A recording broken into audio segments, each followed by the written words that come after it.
Checking that audio.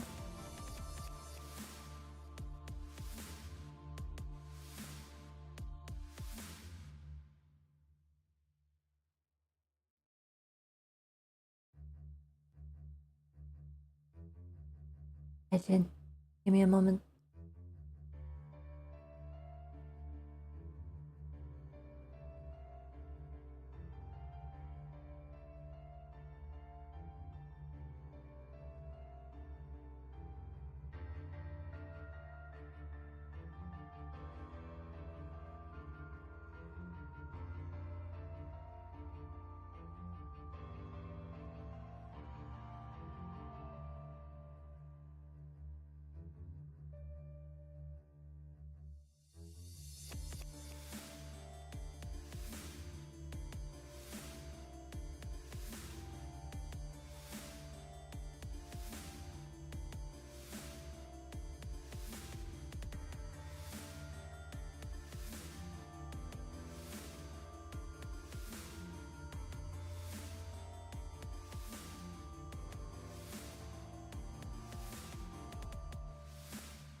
Technically. Nuivhi.bsky.social.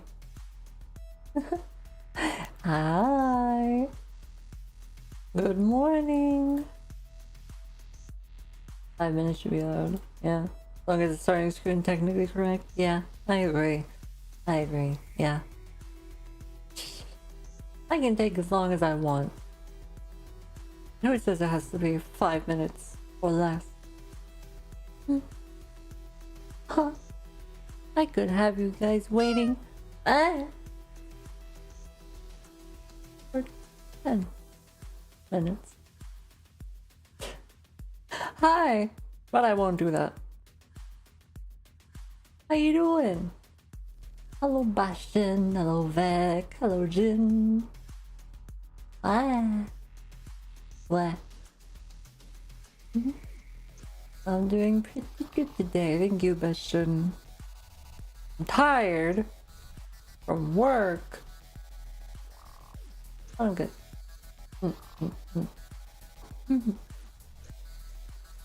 How has your weekend been, everyone? Good one? Good weekend? Happy Sunday? Huh? Last time I streamed on Sunday, I was supposed to be at work. I found out after the stream ended that yeah, the person I was supposed to be swapping shifts with didn't come in, and they were expecting me, so I had to go right after stream. But then that person showed up for their normal shift, so I was very confused.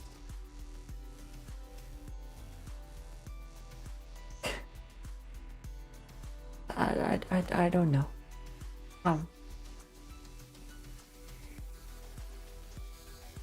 Stomach is angry and I'm sleepy, but I'm alright. Good. Better be alright. Thankfully, we haven't had any weird false shift swapping since then. I've just been going in for my normal time.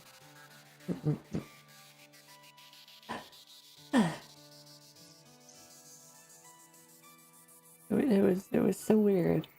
you know, a manager came up and asked if I would swap shifts with somebody on Sunday.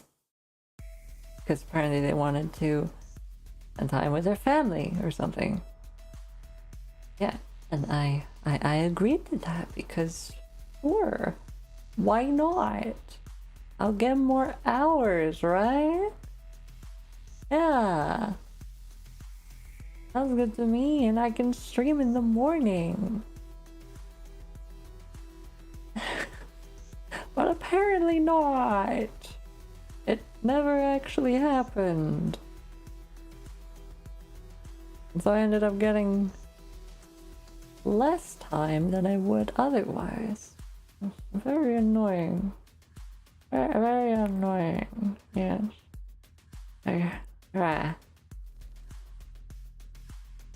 Maybe they forgot. That happened with me, except my supervisor called me to ask why I was no work till 7 one time while I was on vacation.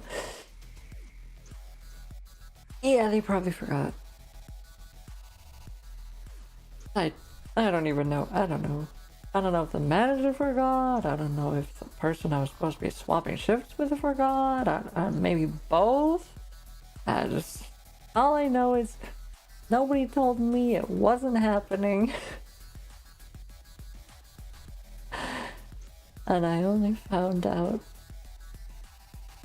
after the stream that day. I don't know. Shouldn't be talking about work, huh? I always talk about work. How dare.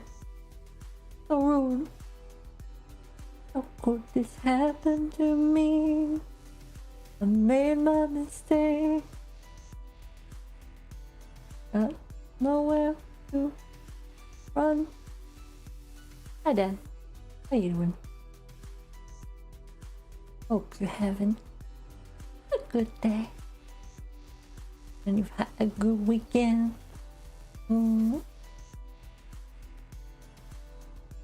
Did you get all the nice new stuff in Monster Hunter yet? I still haven't done that. I need to get my button gear and get back on that game.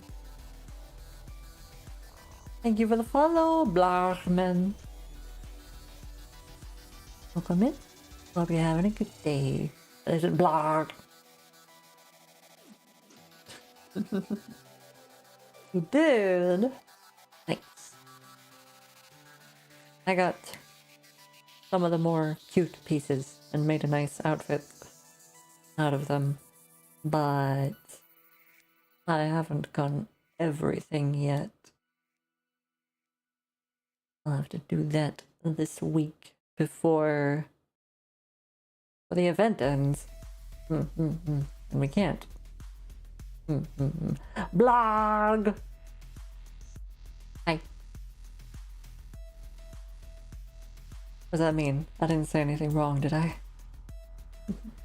I do not speak blog very well.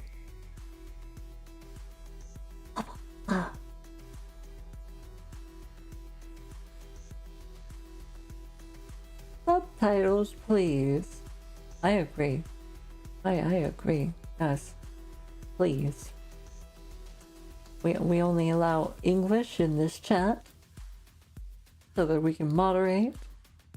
Because I am a one language pleb. I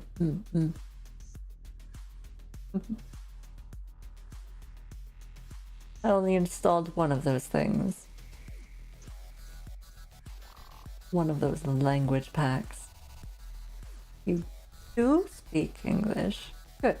Good. No offense to the Blargians, but... I'm just joking. How are you? Good days, good weekends. Happy Sundays. I know Sunday is like half over, but... Hello, Rex! love me. Damn. Really? Why don't you prove it? Huh? More than dino nuggies. Still good. I'm glad my standing is unchanged. Been good, just hanging out. How about my weekend? My weekend, I worked. I worked a week. Oh, we gotta go.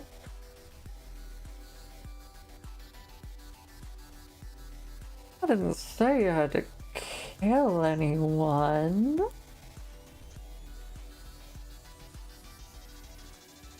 Who said that? Huh?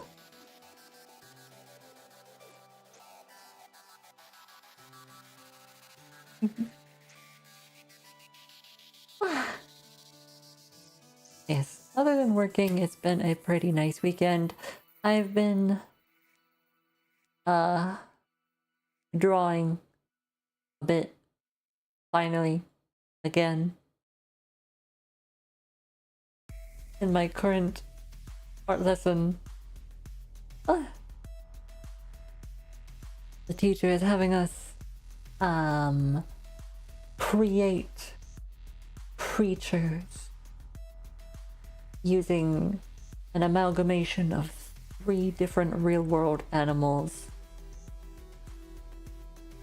And we have to make 3 variations of these creatures using those 3 animals in different ways. And following shape theory.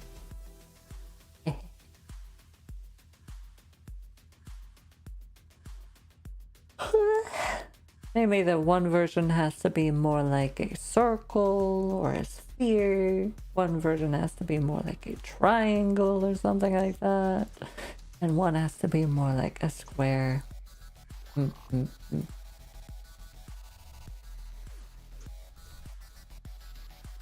Talking to a Saiyan, you always choose Mordar. I see. I was thinking money, but okay.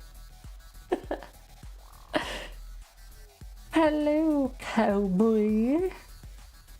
Hope you're having a good day. Welcome in. Happy Sunday.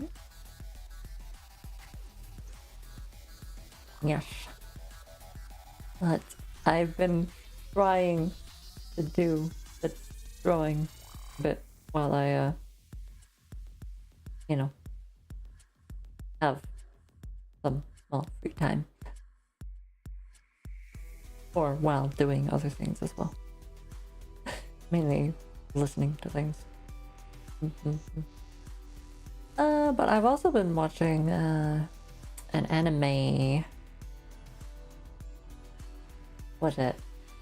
Summertime Rendering, I think it's called. Where it's kind of like a shonen anime.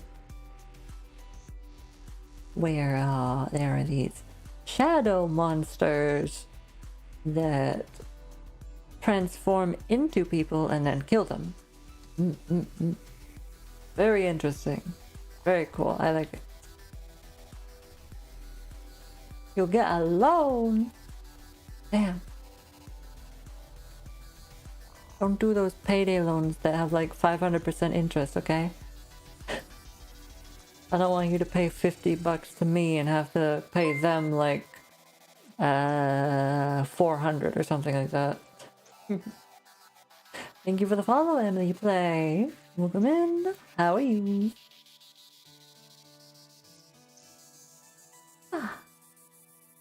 Yes. I've been watching that anime and I like it. Very fun. Very creative, I think. With the monsters.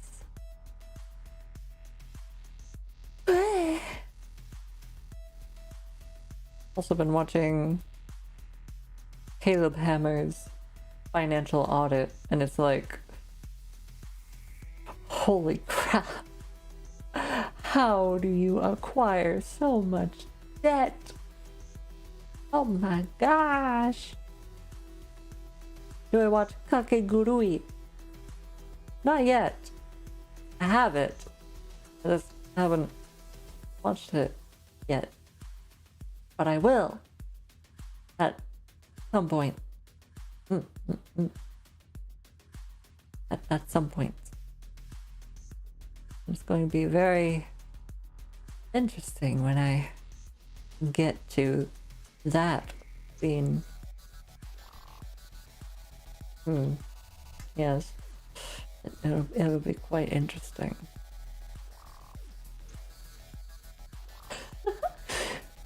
That reminds me, my mom, bless her. Oh, my mom is a complete normie, you know?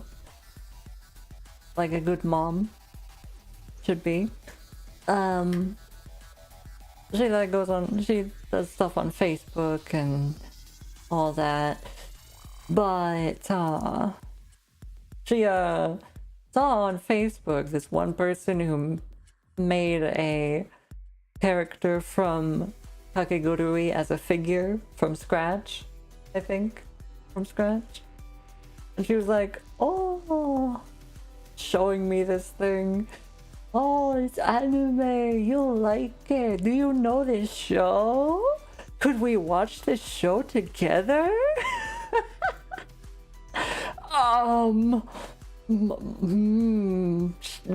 Sure. Maybe.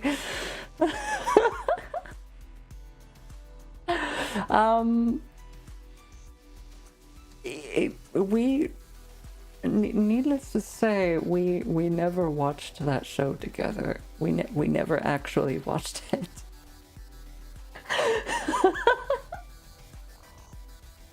It would have been so weird if we did.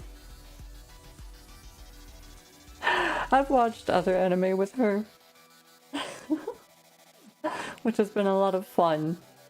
And some of the anime that we have watched together have had some awkward scenes already. But I think that scene from Kakegurui would probably take the cake with her. Oh. Yeah. Yeah, we're never going to watch that anime together. Ever. Hi, Dawn. Welcome. How are you? I hope you're having a good day. Let's see, what's my favorite outfit to wear at the beach? This? Mainly. Primarily this. This is what I usually wear. Yeah. Well, honestly, I usually go to pools. There aren't really any beaches around here. So, it's pools for me. Now you could argue that this entire freaking place is a beach, but not really. Way too rocky for that.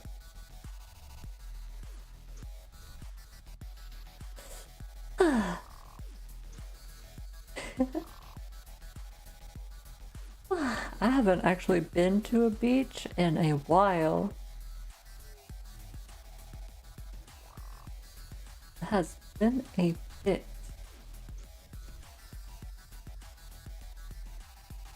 I think last time I was at a beach, I was 17. Maybe. And that's a while ago. That's it's quite a while ago. Oh boy. Last beach you went to was Virginia Beach. Ah. Gotcha, gotcha.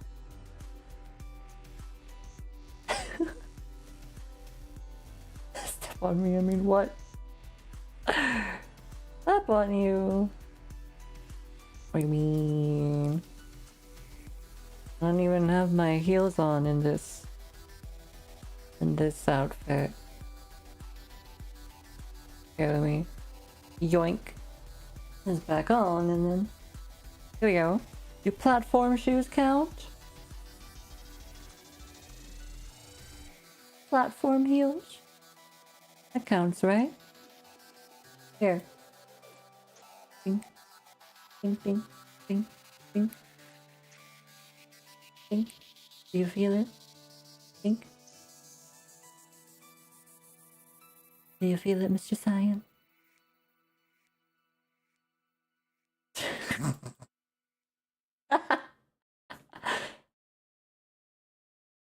That will be $40. Thank you.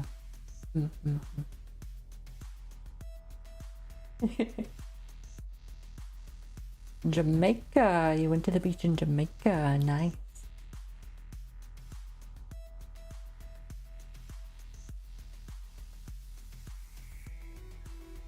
I think my sisters went to Jamaica at one point. Maybe.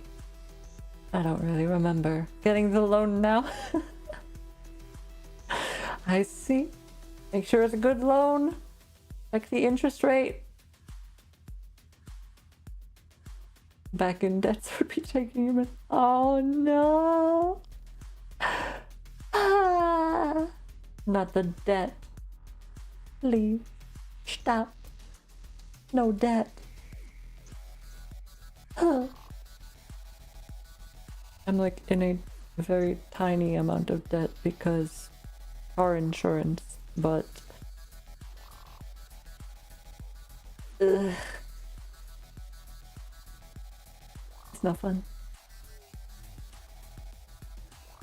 I run at $50 again. Ugh. Blah. I understand. Thankfully, I never went and had to deal with something like student loans or anything. But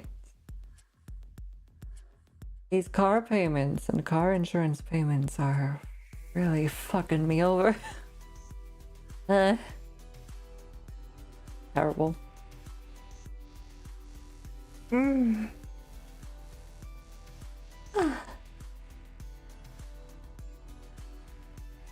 gonna be so mad if you can't take a loan again. I'm gonna be mad too. How am I supposed to get my $40?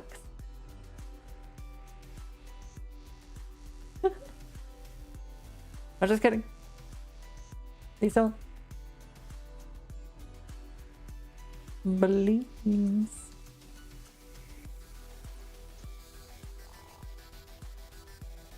Yeah. I will walk to your house and be your chair. Oh my, that's... I see. I see you. Everybody clip that, please. Come on. Ordinarily we clip the streamer, but today we're clipping the chat.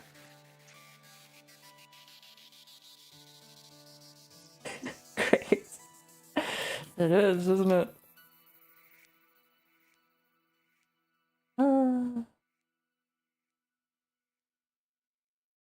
Oh. How strong is the back, by the way? Like, how many pounds can you support?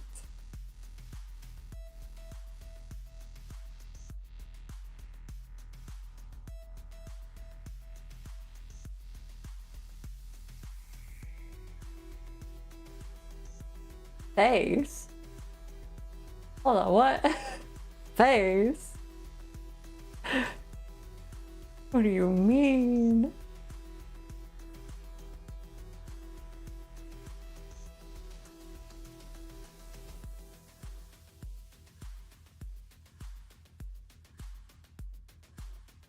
Your bag can carry at least 650. Damn.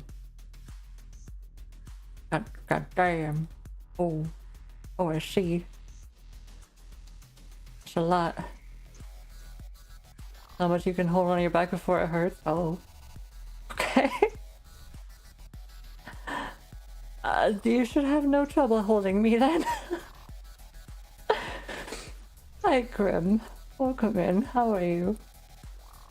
Good morning. I hope you've been having a great Sunday. Please ignore the chat.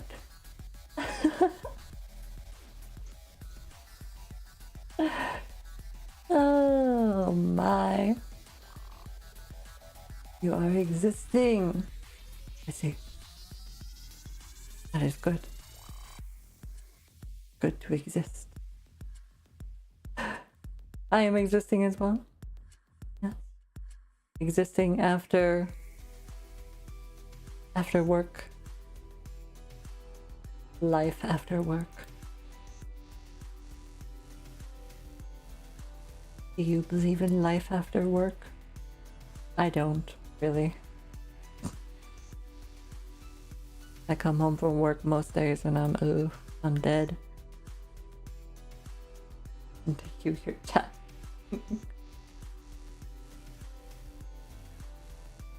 Usually exhausted. Same.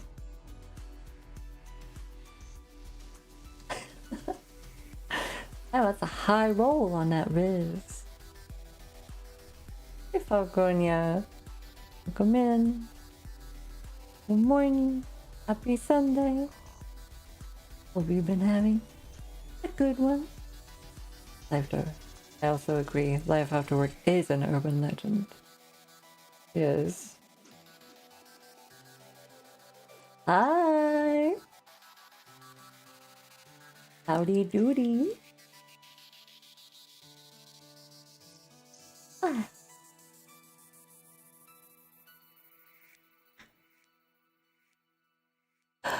How have you been, huh? Hopefully good. Yes. My longest running subscriber.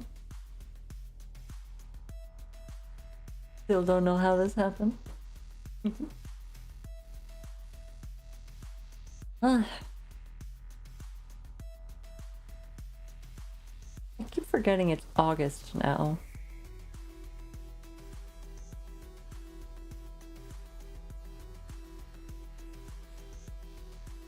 August.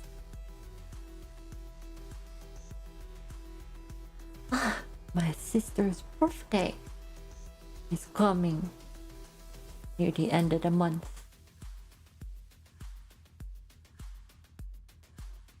Don't remind me, Nui, I don't want this month.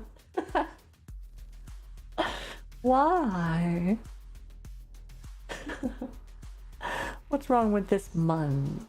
Other than it being ungodly amounts of heat.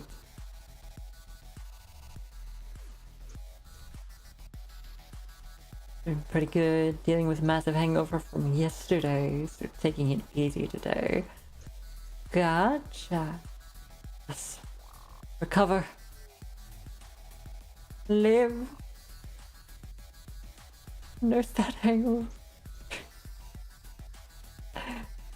He is dying down. Is it? Is it? I don't know about that, Dan. It was 115 today. Just pretty friggin' hot. Heat and humidity. Always more stuff happening than I want. Usually somewhere away from home that I don't want to be at. Ah, gotcha. Understandable.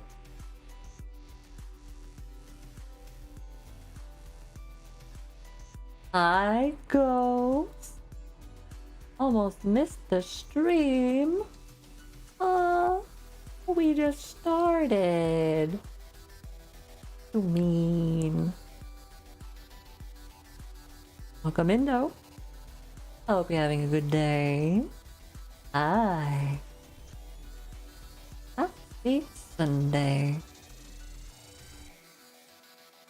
We are talking about how hot it is. And how much Rex wants to be my chair. Unrelated, of course.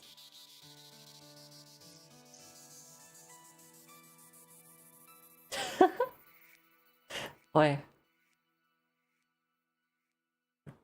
Dare you. Stop it. Humph.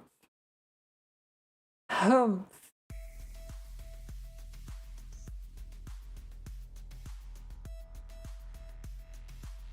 Take 82 rather than 98. This is windy where you are. Wind.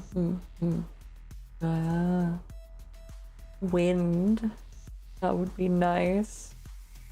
Rain would also be nice. Ah. Here all we get is sun. Terrible. No wind. No rain.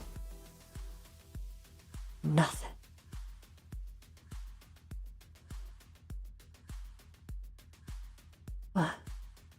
Never been so happy to be in the mountains. Got rain, thunderstorms all week for your vacation. Hell yeah. Can I crash your vacation? Please. That sounds nice. Mountains and rain. Thunderstorms. Can I have that? Please. Please.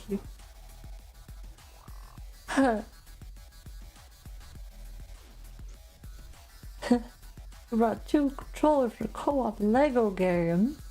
Hell yeah. Which ones? A Lego game. Oh.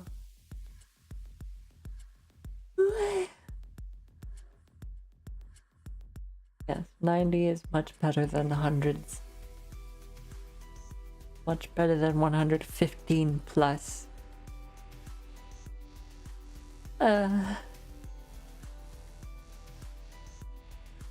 All 3 Lego Batman, DC villains, and Lego Harry Potter years 5 through 7.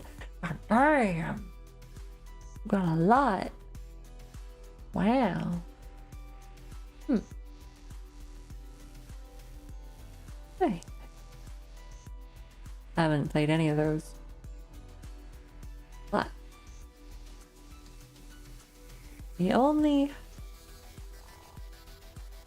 the most recent Lego game I've played is probably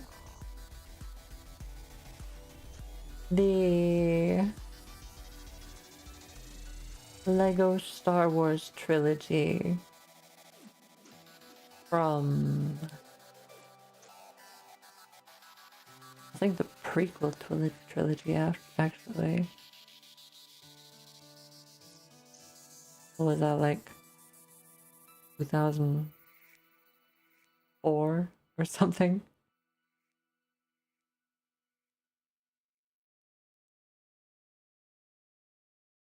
Beat Harry Potter 1 through 4, but that was years ago. Only have them for couch co-op. But you've been single for years, so that's not happening anytime soon. No! Just get a partner. Come on. Easy. I did it. And if I can do it, you got this. Maidenless Fool, welcome in.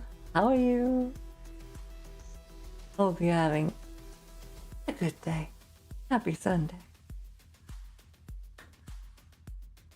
Ba, ba, ba, ba.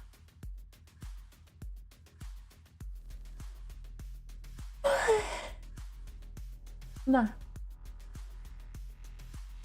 Tired.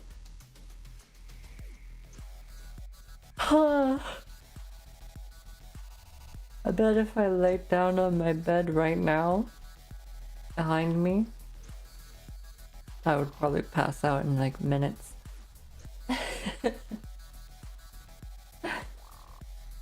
Look at it there. Sitting there. Looking all comfy and inviting. Calling to me. Haunting me. Huh. But no. I resist. Because I want to hang out with you guys.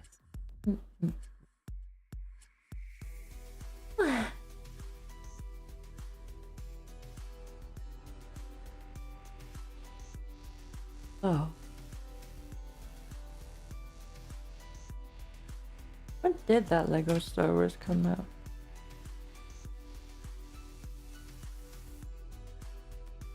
Lego Star Wars. Wars, not words. Star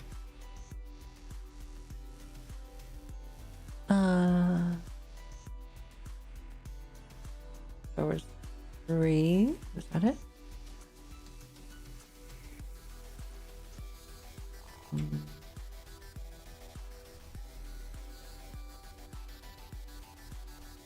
I don't know.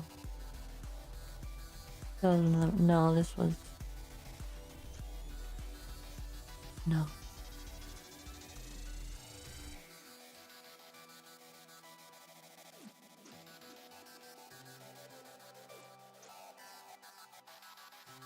Two, the original trilogy. Maybe that was it. 2006, that sounds more like it. Yeah. I think that's it.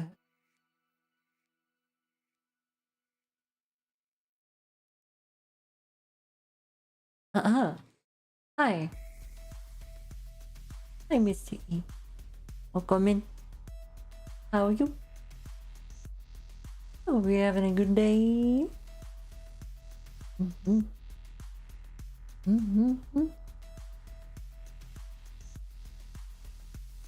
had a good weekend is good.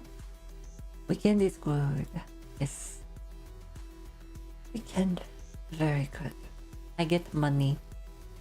Yes. Money is good. Not starving is good.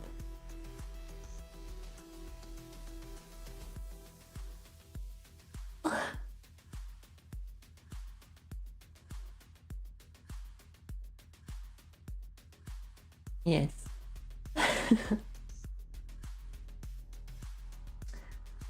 Eating well, having fun, chilling. Good. Good. Always good. Oh, let's see.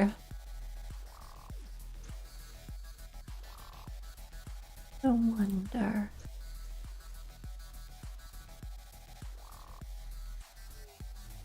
Is there anything you guys want to do today?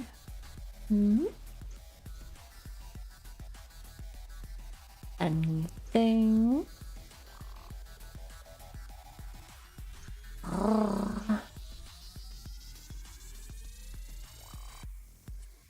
I was thinking if we were gonna play a game on stream today, it would either be Expedition 33 or Soulframe. But if you guys wanted something else, that would be okay.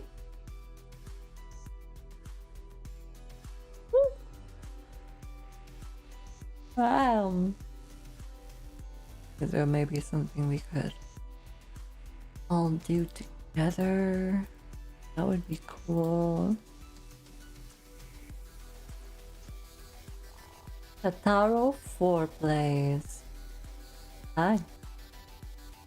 Welcome in. How are you? I hope you're having a good day. And Obi-Wan Pump Kenobi. Oh, damn. The Pump Kenobi. Welcome in, how are you? I hope you're both having a good day. What? Who are you? I am pretty good. Yeah. Pretty good. Been chill. Been chilling. Very good. We're just here talking today. We might say something, but that is yet to be seen. For now, it is just us hanging out.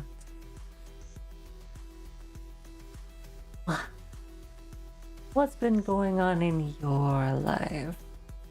Yeah? Anything fun, new, interesting?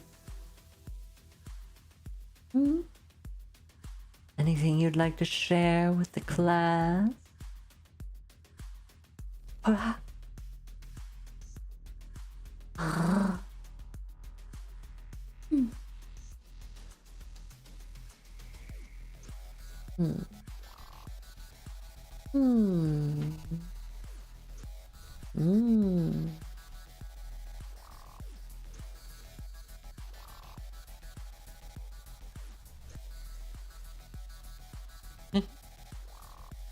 Thank you for that. Awa. Awa.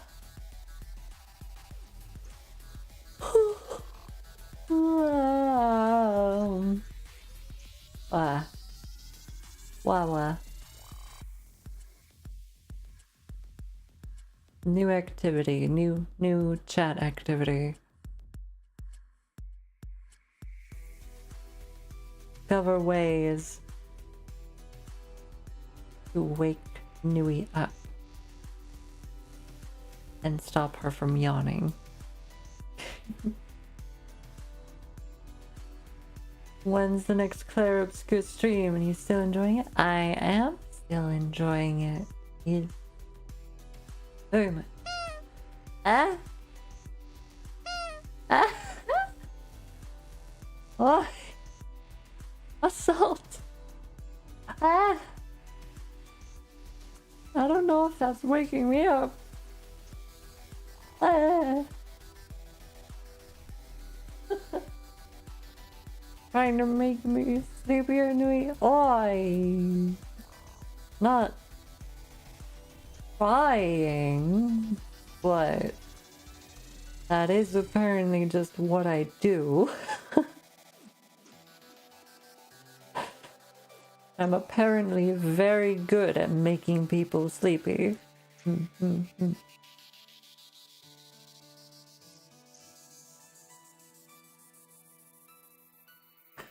Maybe that's what I should do. Like, you know, Nui sleep aids, ASMR.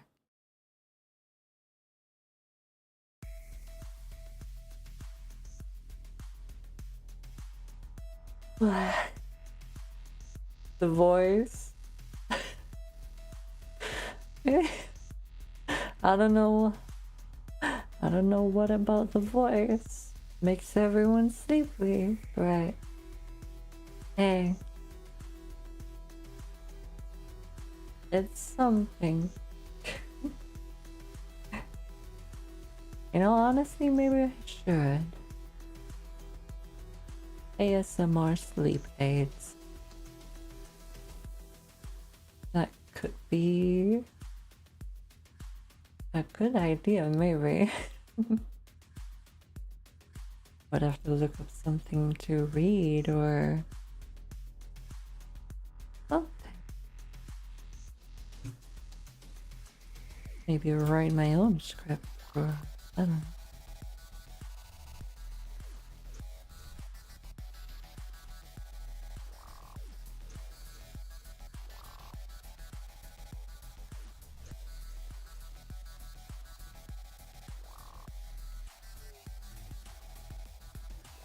Evening here, so it would work out. Makes sense. Makes sense. Understandable.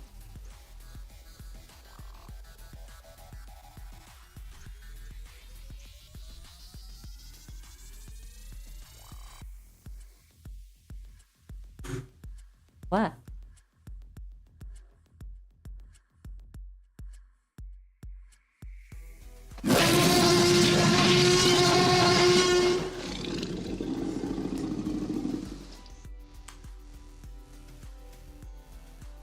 That might do it. Hey, hello. Hello, Cookie. Welcome in, how are you? Somewhat more awake now, yeah, me too. That works. That works. Also, yeah, to answer that question, when the next Player Obscure stream would be. Well, that could be today if you guys want. I don't mind. I could say that. Yeah.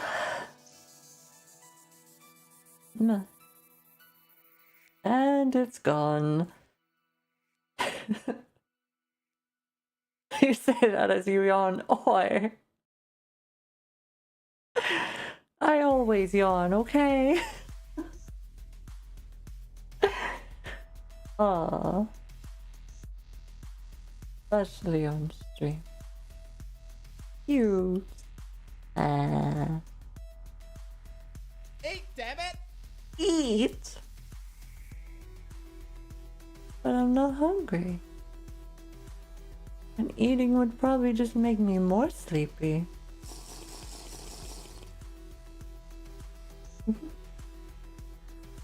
I can hydrate though. That for sure. Healthcare. Yeah. Thank you. Oh.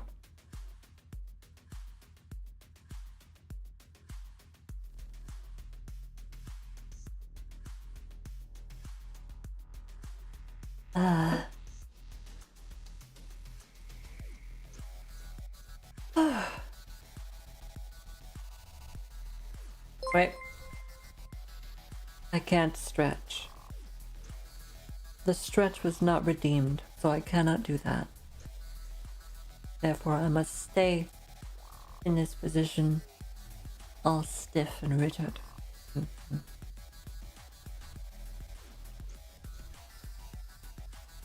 Thank you for the follow, Cookie. Appreciate it. Oh, there's the stretch. There we go.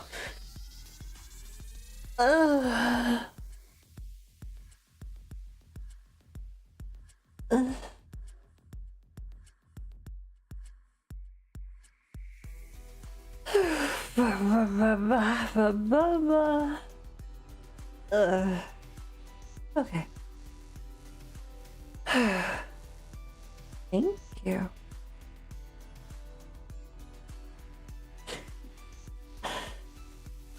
I appreciate it. I definitely needed the stretch. I've been sitting here for too long. Rotting after coming home from work. OMG! What?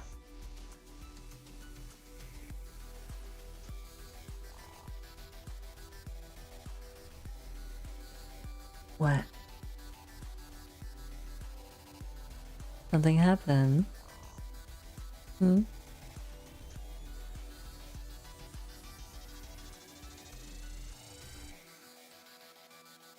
No? Maybe? Possibly.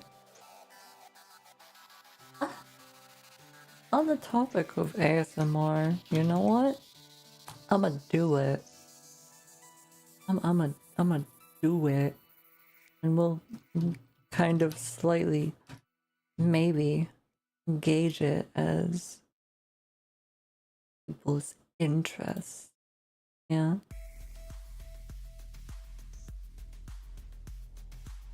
I'm gonna put one of those silly 3DO mics on my throne.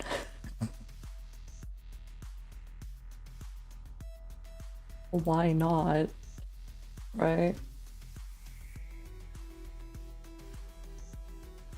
Don't put yourself to sleep now. I'm trying. I'm trying.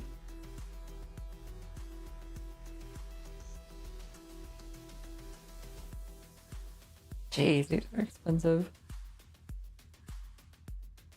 I'm gonna just go with the cheapest one.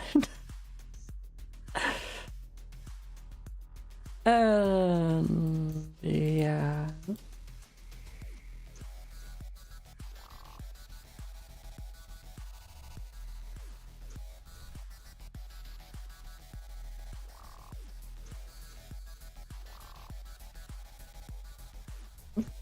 That's a book.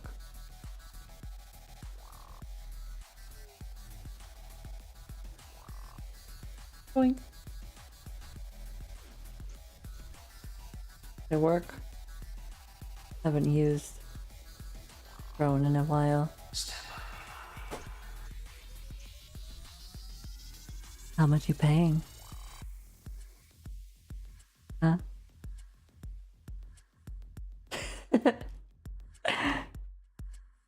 Okay, it's on there. Way. ASMR snoring. You have a bag full of cookies. What kind of cookies? What cookies are we talking about here? Hmm?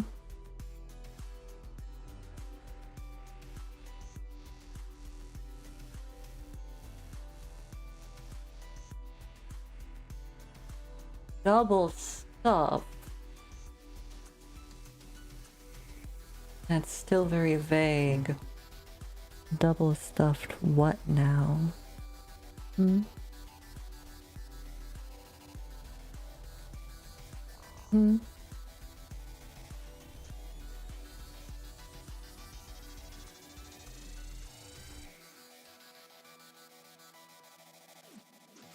Oreo double stuff.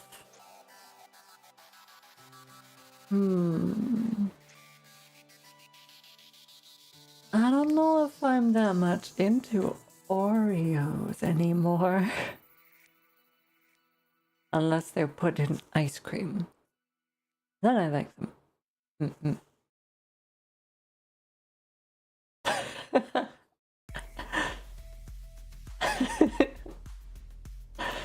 If you had said something like white chocolate macadamia nut, or hell, even chocolate chip, your ice cream, then no steppies. No. No steppies.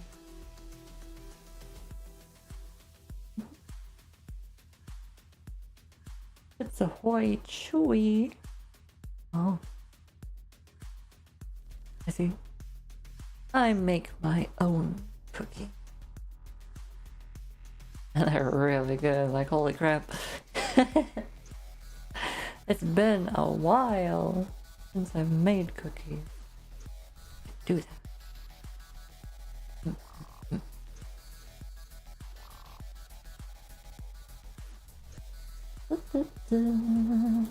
Da, da, da. Ah. Oh yeah, I don't. Share. Share. Perhaps. But these are very good cookies. How can I be sure that you're worthy of them?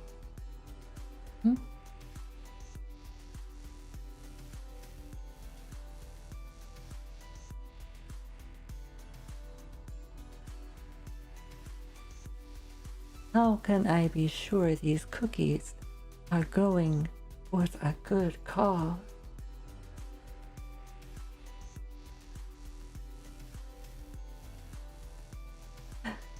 You'll be nice and make me a chocolate chip ice cream sandwich. Aha.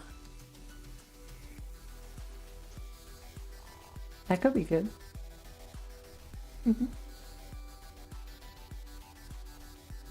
Because you can do this.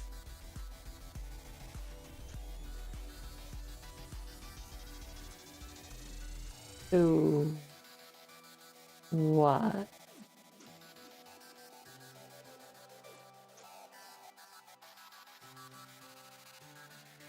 What? Dance around in a corn suit? I see.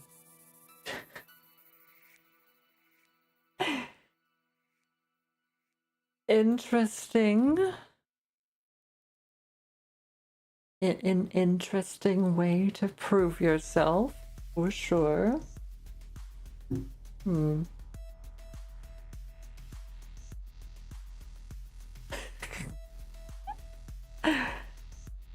Okay. Oh boy. I'm gonna do a thing.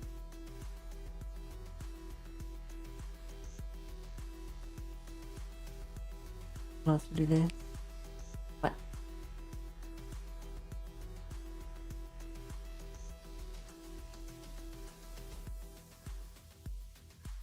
Have purple hair and a big nose?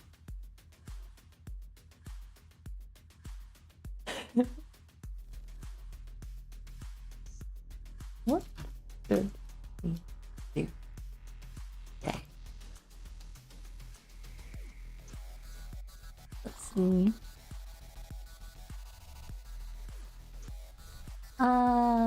Expedition 33.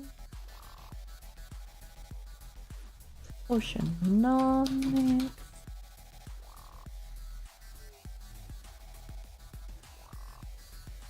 Nuivhi with switch integration.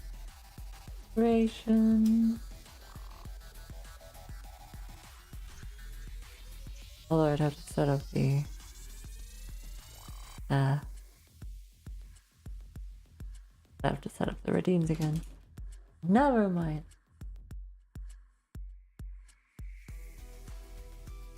What you got? I see. Fine. Fair. Fair enough. What else? There was Soul Frame. That was one of them.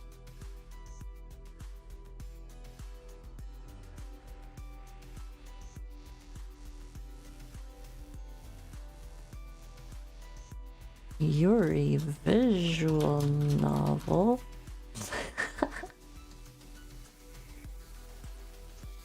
Or full-time chat.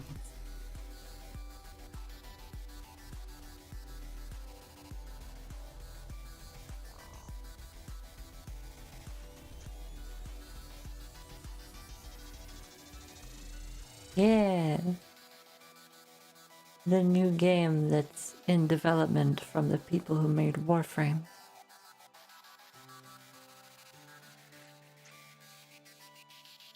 Immediately there are votes for the Yuri visual novel.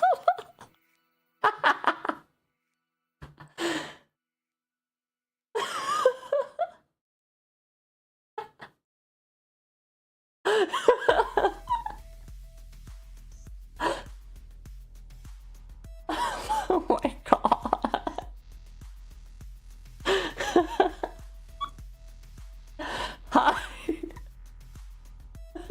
Hi. Why is this even a vote? I don't know.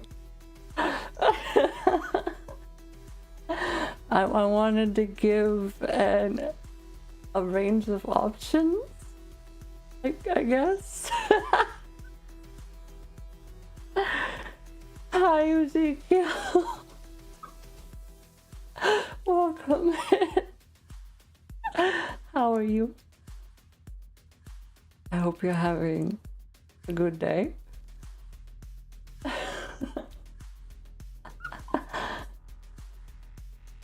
I was like expecting at least one vote for maybe Potionomics or Expedition 33, but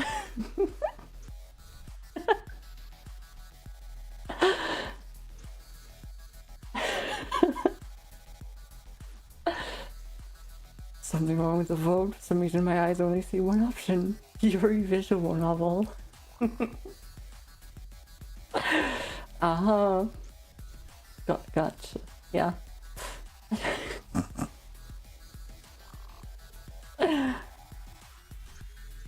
People do like what they like. Oh damn, we did get a vote for Potionomics.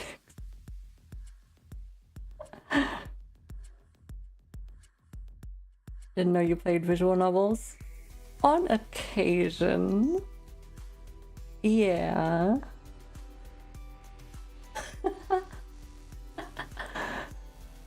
Oh boy. Who's getting muted? Uzi. Oh, I shouldn't say the name. You know who you are. You're about to be hunted down.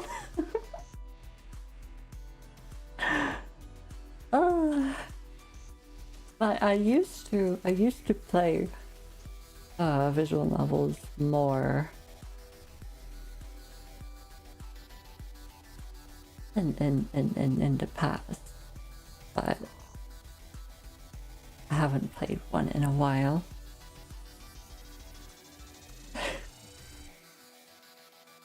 The non-believer.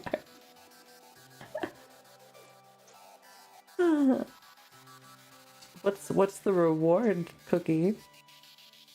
What's the reward? Huh?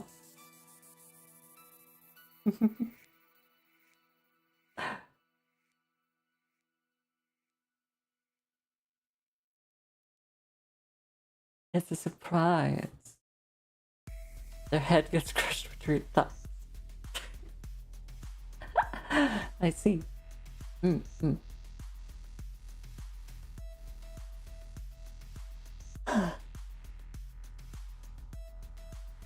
You first. We'll see. We'll see. You gotta be quick and get in line. Change your vote real quick. Oh.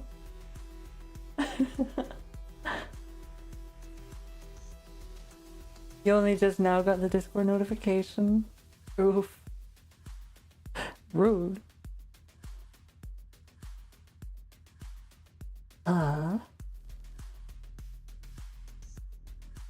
Discord be slacking. Not notifying my people.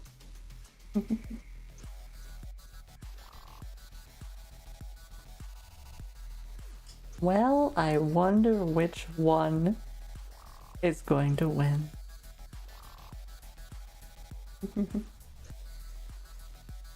That version of the saying weird hill to die on, but at least you're dead.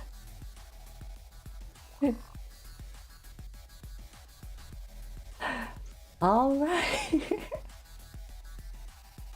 Okay. So I guess we're doing the visual novel, huh? Interesting. Let me drink some more water then. We're gonna be doing that. Oh.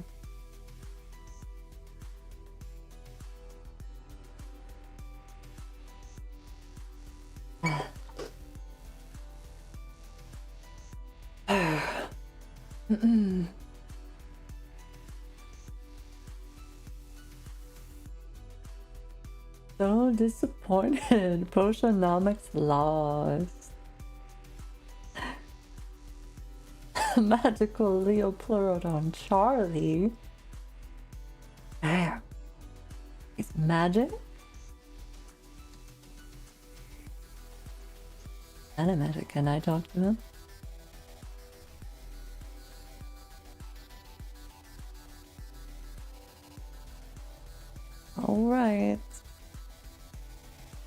Here we go.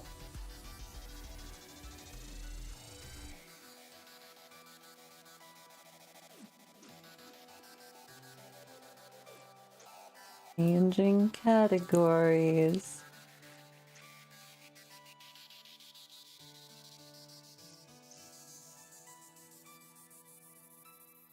Never mind, YouTube doesn't have that as a category.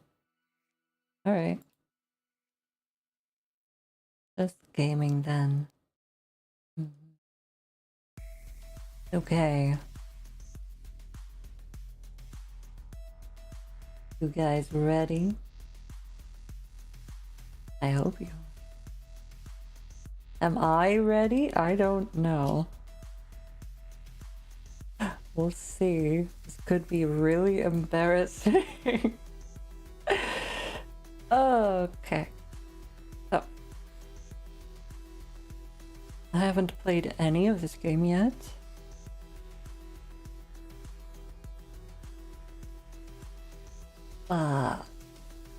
We're about to now.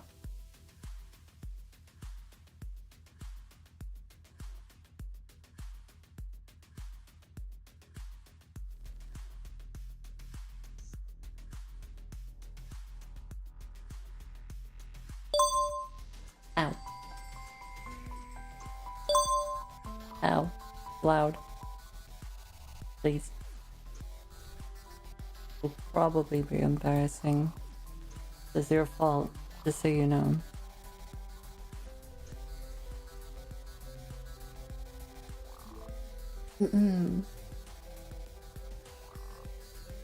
Oh.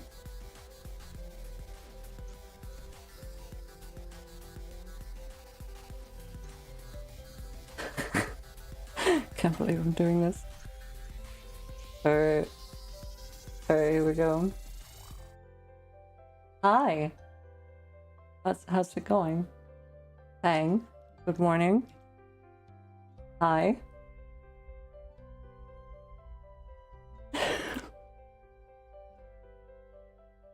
So, start.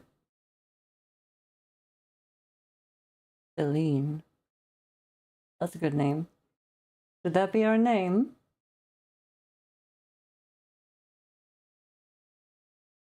Any votes on the name?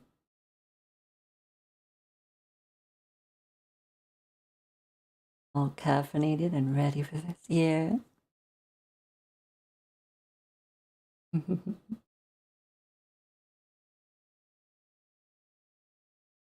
Celine sounds like a good name for me. If nobody else has any names for us to use, I'll just go with that. Cookie. Yeah.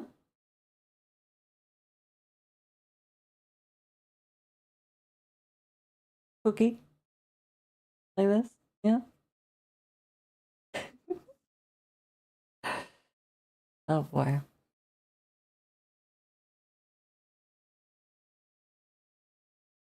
Any other name?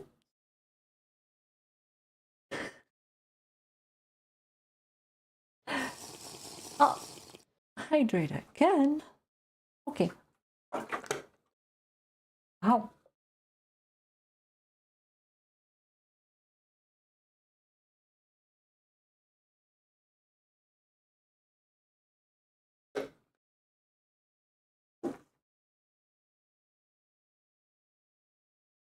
So hot. It is hot here, yes. Thank you for the hydrate.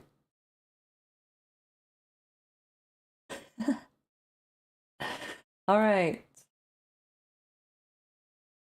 The name Cookie will be chosen in 10, 9, 8, 7, 6, 5, 4, 3, 2, 1. And it's ours. Okay. Having an identity crisis, we don't know our name. thud. Desi, you too late, Tombstone. Unless we want to go back. Oh. Blaring horns blend with the heck? That went by too quick. Human Desi. Figured. Right. I jolt awake, my heart pounding against my chest. Sweat drips down my body like a waterfall. Let me see. Before we get too far, let's make sure. How's the audio for everybody? Is the music at a good level? And have the sound effects been at a good level as well? I want to make sure we're not deafening anyone or anything like that.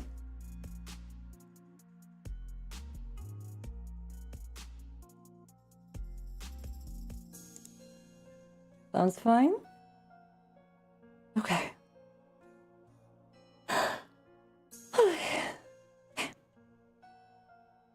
Here we go. Now. It's still dark outside. I keep having the same nightmare over and over again. No doubt about it. I haven't recovered from the events of that day yet. Oh? What day? It was my 20th birthday. I was planning on going out and celebrating with my friends. However, I ended up almost dying from a car crash while walking around the shopping district. When the car was speeding toward me, my brain was yelling at my body to move out of the way. But my legs wouldn't listen. To my surprise, the crushing pain and feeling of weightlessness never came. Even the wail of the car horn was abruptly cut off. A strange young woman suddenly emerged in front of me, standing right in front of the car. And miraculously, the car that was coming straight in my direction somehow stopped right in front of her. What's going on? No one could answer my question. Without her, I would have lost my life, doomed to be crushed underneath those tires. I tentatively approached her after catching my breath.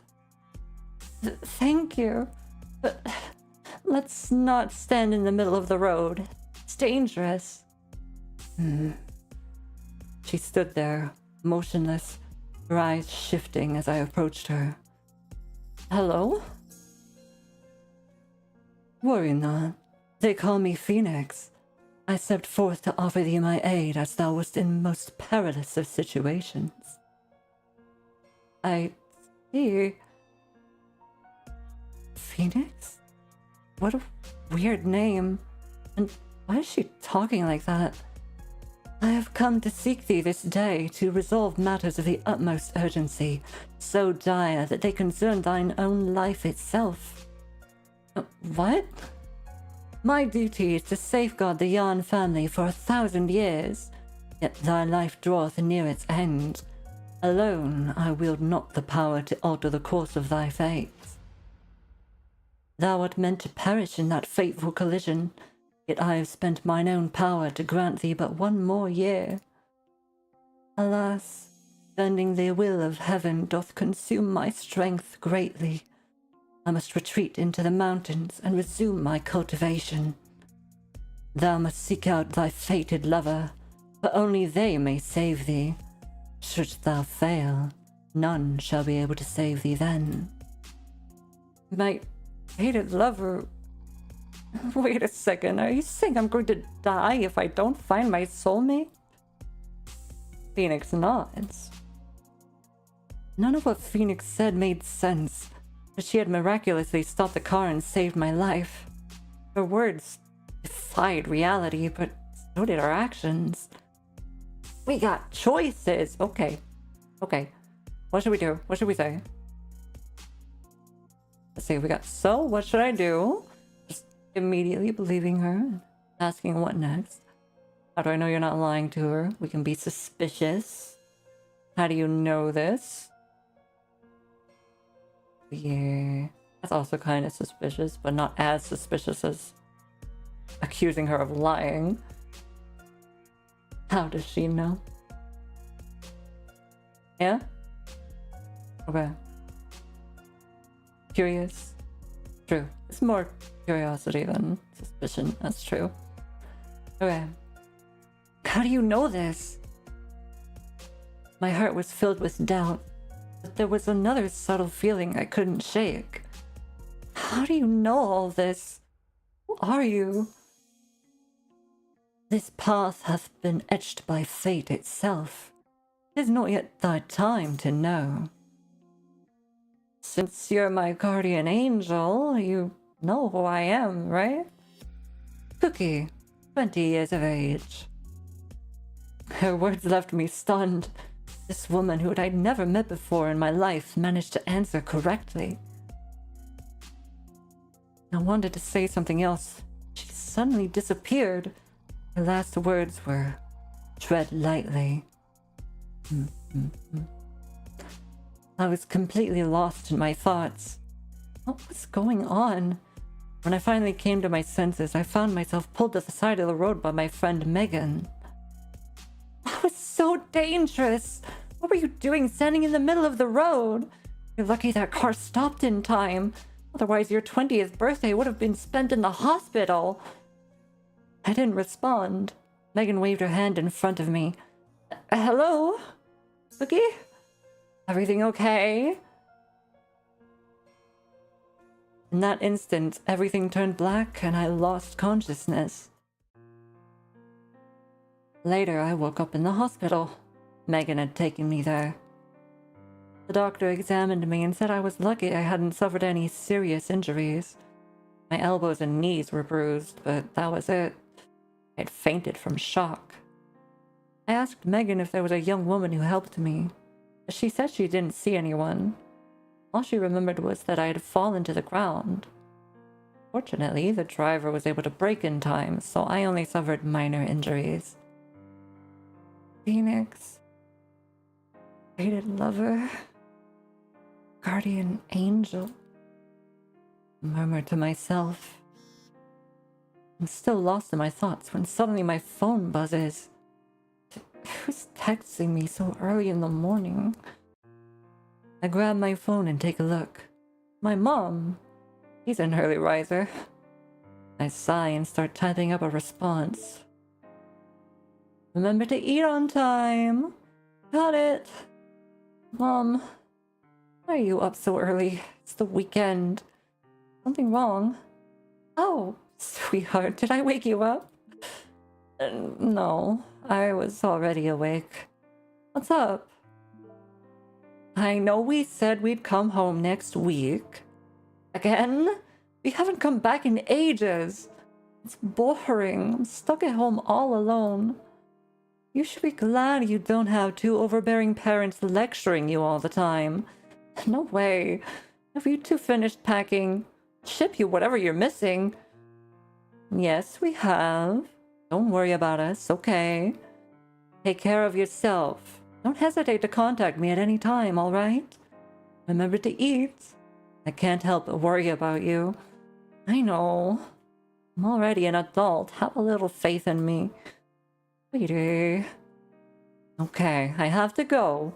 We're about to leave. Got it. Drive safely. Thanks. We will.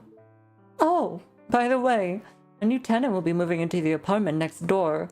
I think she's about your age. Maybe she's one of your classmates. Okay.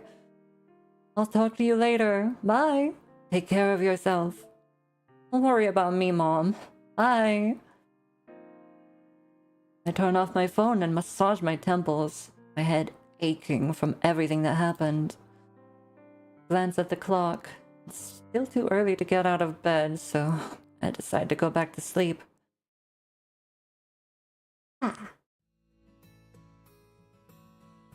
The next morning.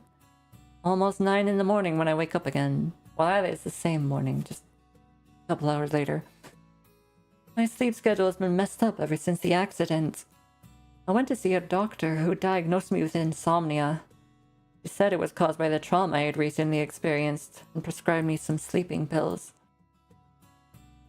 I make a note in my head to invite Megan for a walk. Maybe it'll help alleviate the stress I've been feeling. I'm in the middle of my makeup routine when I notice rustling sounds from the apartment across from mine. Not the new neighbor Mom mentioned? Can't believe she's moving in already. Suddenly, I hear 2 knocks at my door. Who's it gonna be? Are they gonna be cute? They better be. Who is it? 我是隔壁新搬来的，姐姐。想跟你认识一下。 I'm your new next door neighbor. Just wanted to introduce myself. 姐姐 is an affectionate term of address for a female person of the same age or older. Oh, is it different? It's not 姐姐? 姐姐, maybe? Like that? I don't know. I don't know Chinese. Or whatever this is. I'm a bit surprised. This new neighbor is more outgoing than I imagined. Hey! Sorry about that. I was in my bedroom and didn't hear you. I opened the door after finishing my sentence. And she's fucking cute! Okay. Sunlight streams through the hallway, enveloping her short, curly brown hair in a soft golden glow. Oh, she stands there with a cup of bubble tea in her hand, bathed in the warm morning glow. 叫夏赤梅， Oh, 你好， voice acting? That's illegal. I'm the voice actor here. It's in Chinese, though, or whatever this is. Possibly Korean. I didn't bother to look at where the developers are from.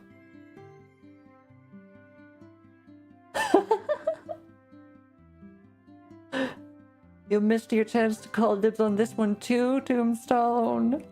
Oh no. Alright. I'm Nick Xia. Nick Xia? Nick Xia? I think it's Xia, right? Nick Xia. Nice to meet you. Nick Xia.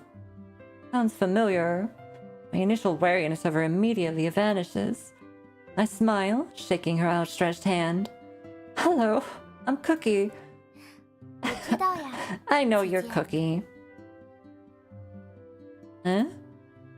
How do you know 你 that? 猜， I guess. Her playful tone and energetic look feels familiar, but I can't seem to remember. I rapidly search through my memories in vain. Tentatively, decide to respond. Oh shit, what do we do? Here we go, guys. There's another choice. We can trick her into giving me the answer, maybe like pretending that we do know her and call her the wrong name. Or something. Tell her we have no idea, you know, be honest. You know, like a normal person, maybe. Or we could change the subject and be really awkward and tell a joke. What should we do? What do you guys think?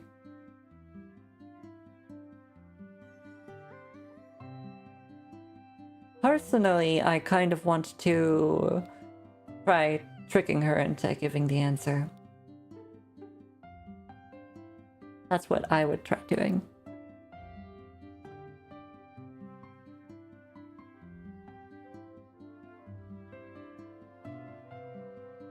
Tricker? You have a second vote for Tricker.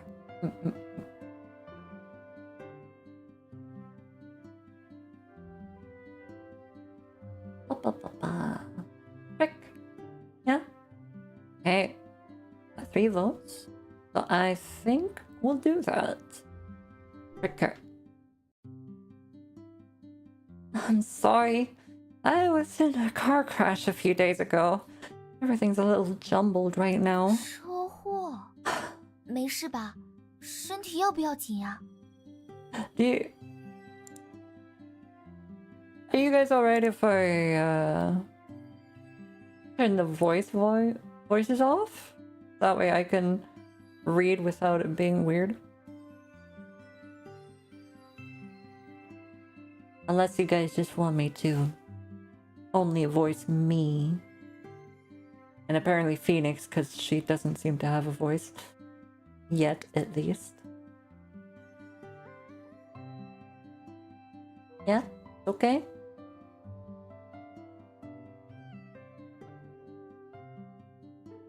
Mm-mm.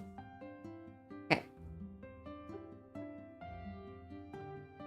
Hold on. Is that a mute button? That's a mute button. Okay. Alright. Hold on. I'll have another drink. Ow.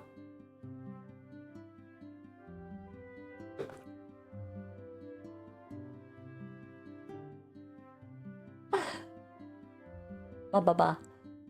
A car crash? Are you okay? Were you hurt? Concerned, she glances up and down my body before asking me with a suspicious tone. Oh, why aren't you injured? You're not lying to me, are you? I give her a confused look, not saying anything. I give up. You'll have to take care of yourself, Gigi. Fine, I'll tell you. No. What? Uneasy silence lingers in the air. After an awkward pause, Nyx continues speaking. Have you completely forgotten? We used to be childhood friends. She's the childhood friend. She's the sporty childhood friend. Let's go. Oh. Hold on. Ring? She slipped a ring on my finger? Oh? Her words seemed to flip a switch in my brain. The memories which had been sealed away by time all come rushing back to me. I can remember the sound of bright laughter, the noisy chirping of cicadas, and even the faded words on popsicle sticks. I know who she is. However, the person in front of me looks so different from the person in my memories. Hesitantly, I ask, Nixie? She beams, her smile stretching across her entire face. Finally remember who I am, Gigi? You've changed so much over the years. Didn't even recognize you. Well, it's been years since we last seen each other. I was completely flabbergasted when I found out that you're my new neighbor. My body relaxes the moment I realize that the person in front of me is my childhood friend. I look at her, once again seeing the sweet little girl who used to hold my hand and call me Gigi. I can't help but tease her. Yeah, fate works in mysterious ways. Still calling me Gigi, huh? You're not going to cling to me like you did when you were younger, right? Nyx blushes and clears her throat. That's all in the past. Don't bring that up again. I fail to hold in my laughter. She hurriedly shoves the bubble tea she's holding into my hand, as if trying to distract me from her beet red face. Here, have some bubble tea, Gigi. Otherwise you'll never stop laughing at me. The world is so small. Can't believe I'm now neighbors with one of my childhood friends. Seems like my streak of bad luck is beginning to end. With a gentle smile, I say, oh, I can invite her to drink boba with me. I kind of like that.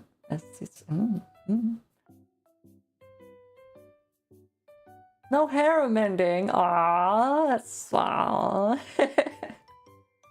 Oh well. We can compliment the flavor she brought, or we can keep teasing her.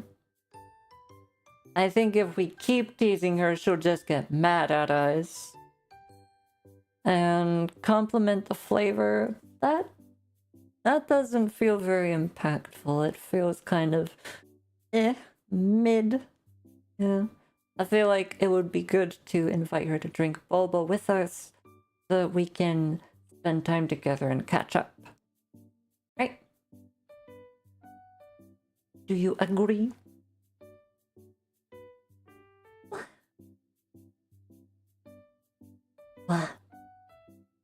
And yeah. I'm not sure what route I'll be taking. I don't even remember all of the options available in this game. In fact, I probably don't even know all of them. I just know from the pictures on the store page.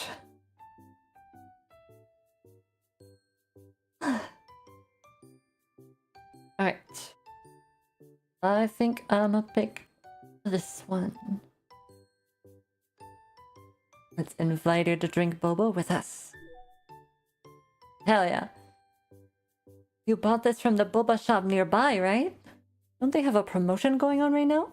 Why don't we go together next time? Sure, I'd be happy to join you, JJ. Then it's settled. I'm a boba expert. I know all the best flavors. Alright, pinky promise. Pinky promise feels childish, but her eager eyes are staring at me so expectantly. Suppose there's no harm in acting a little childishly once in a while.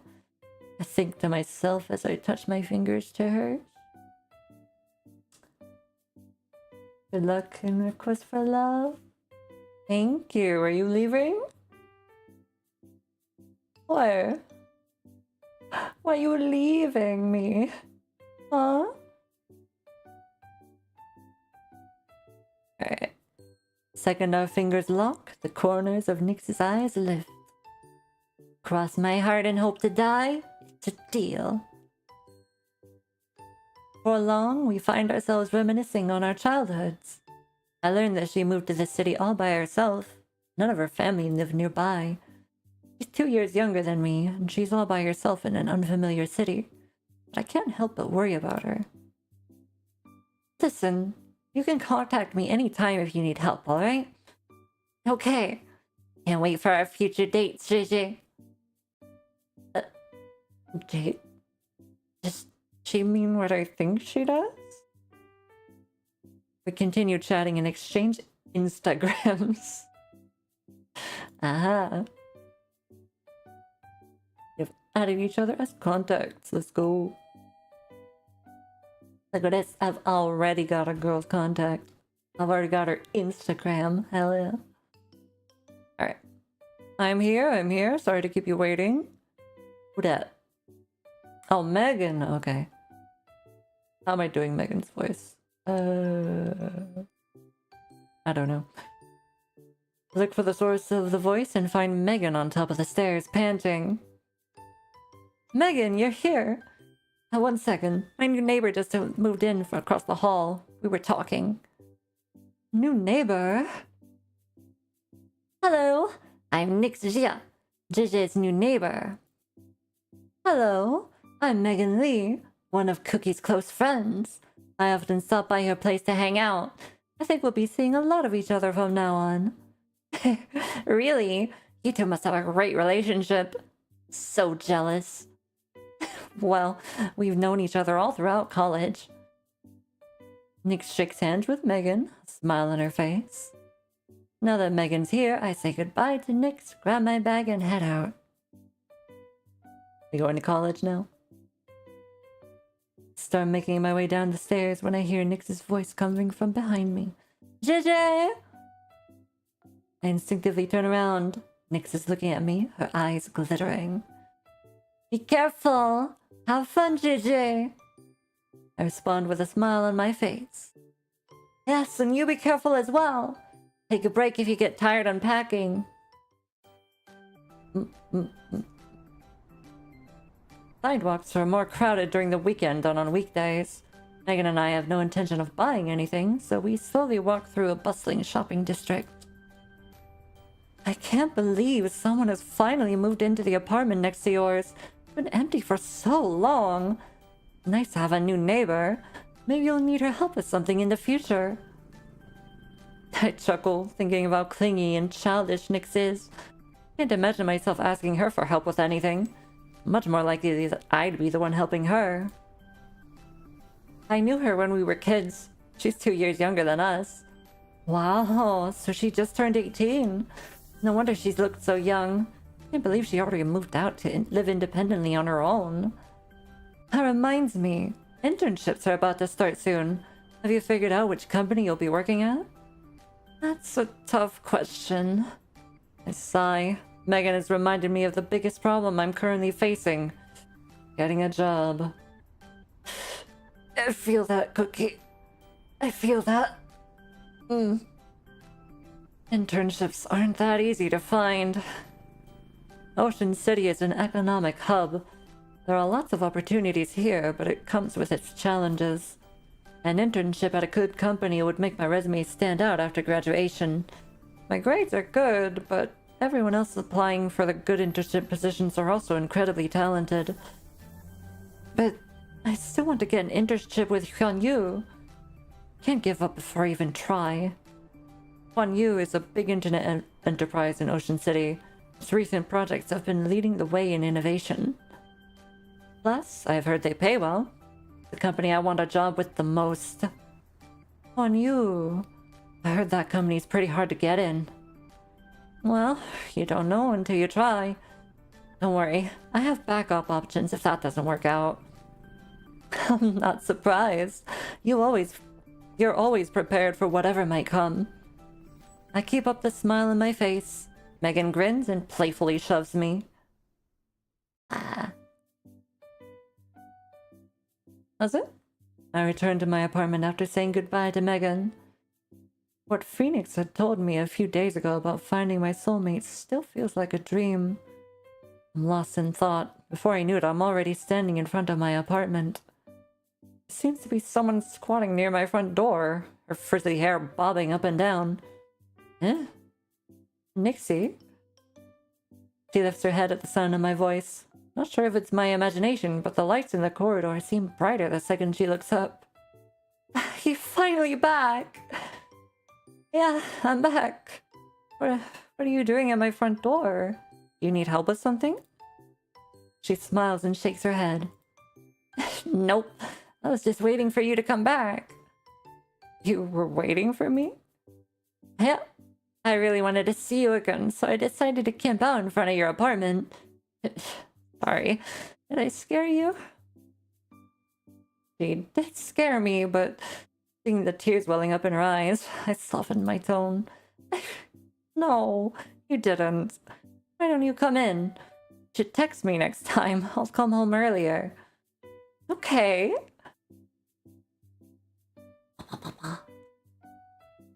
I open the door. She follows me closely into my apartment. She reminds me of an excited puppy eagerly wagging its tail. Gosh, she's so cute. Stop. What am I thinking? Wow. Your house is so clean and organized, Gigi. Mine's a complete mess. Why don't I lend you a hand once I'm done with my work for the day? No, it's fine. I can do it myself. It'd be so humiliating if you saw my messy apartment. No, don't worry about it. I'm sometimes too tired to clean up, and my place ends up being a mess too. It's no big deal. You just moved in today. It's perfectly normal for your apartment to still be a mess. Nyx leans in and winks, her eyes betraying a smile. Sunlight reflects off her dark red pupils like jewels. Then you're welcome to visit, Gigi. People say that one of life's greatest joys is running into an old friend in an unexpected location. Everything that's happened recently has exhausted me, but bumping into Nixie has brought me a sense of relief. Back then, when we suddenly moved away, I didn't get the chance to exchange contact information with you. Always regretted that. But I'd never see you again. Really? Because you literally forgot I existed earlier today. Nyx suddenly mutters something under her breath. What? Oh, she was muttering that. Okay. Oops. Her voice was too quiet for me to hear, so I asked her to repeat herself. But she doesn't. She simply changes the subject. Nothing. Oh, yeah. Has anything exciting happened to you over the years? Nah. I've been living a fairly normal life. I'll tell you all about it some other day. I look forward to it, Gigi. What about you, Nixie? How have you been? She pauses, not responding. Maybe I've asked her a question she doesn't want to answer. I feel a bit regretful. It's fine if you don't want to talk about it. I didn't get the chance to properly say goodbye to you when my family moved away. I'm just really happy to see you again. Gigi. She murmurs, her voice so soft that I barely caught what she said. I'm about to speak when she suddenly wraps her arms around my neck. Affectionately, she says, "It's a long story. Maybe I'll tell you some other time, Gigi. I'm completely drained. I've been cleaning the entire day." Take a break. Let me pour you a glass of milk. Maybe you should get to bed soon. As I finish my sentence, I feel a passionate gaze on me. I look up to see Nick staring at me, her eyes full of anticipation. What happened? Gigi, I need a favor. What? Can I sleep over here tonight? Why? Well, I just moved here and my bed sheets aren't even dry yet. If I go home, I'd have to sleep on the floor. I'm really glad I bumped into you, Gigi. I was worried about sleeping on the floor. What if I can't fall asleep all night? Please take me in for the night. Nixie, you finally revealed your true intentions. Nix backtracks when she notices I haven't responded. Sorry. If you're not comfortable with it, just pretend I never asked. Please don't think I'm a weirdo. I sigh. Spooning? Oh, you're breaking me out of character here. Wow.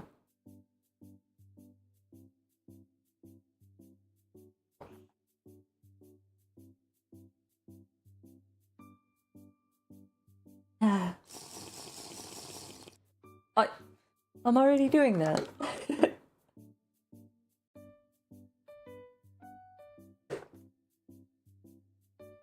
Alright.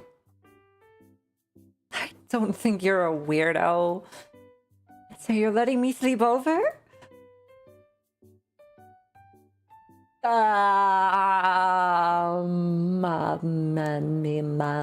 Baby boo baba.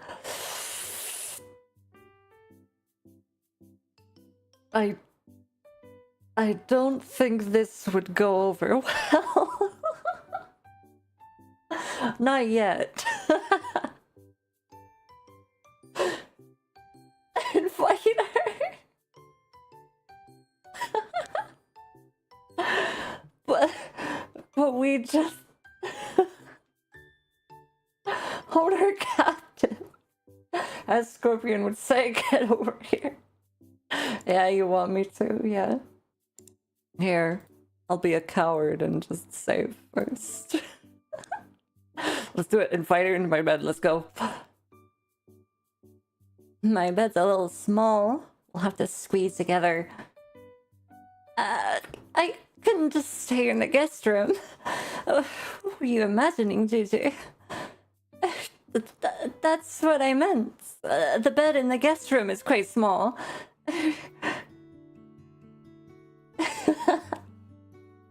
Okay. It didn't end in disaster, at least. Good. Oh boy.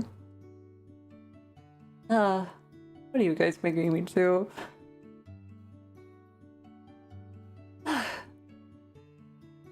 The guest room has been unoccupied for a very long time.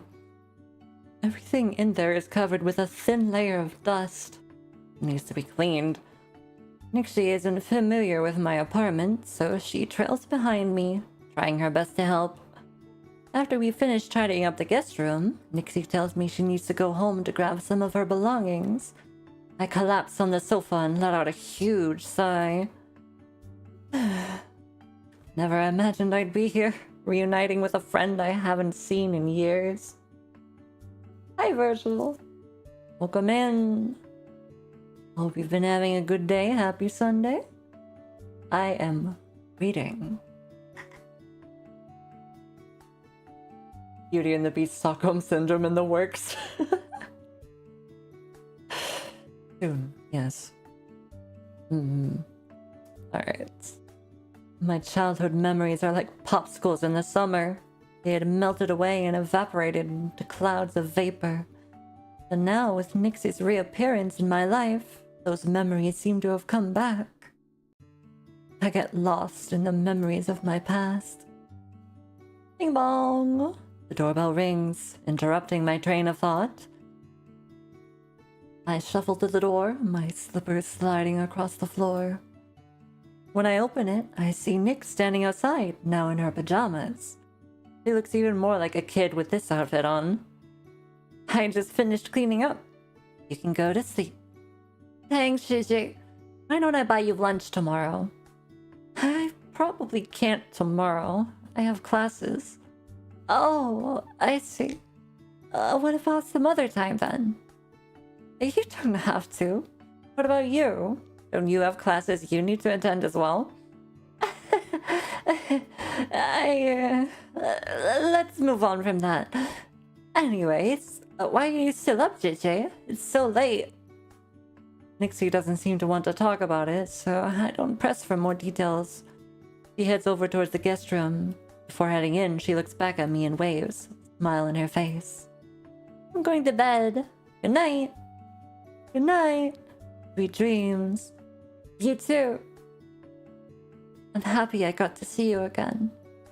Me too. Don't stay up too late. This is adorable. How am I supposed to choose anybody else, huh? Huh? How? She's so cute. When I wake up the next morning, I notice that Nix has already left the apartment. There's a sandwich on the table. Next to it is a note.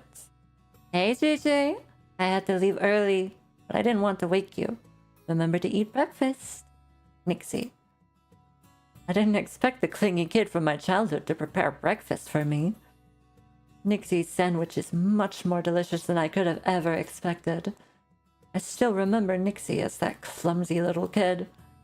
But it's obvious she can survive just fine on her own.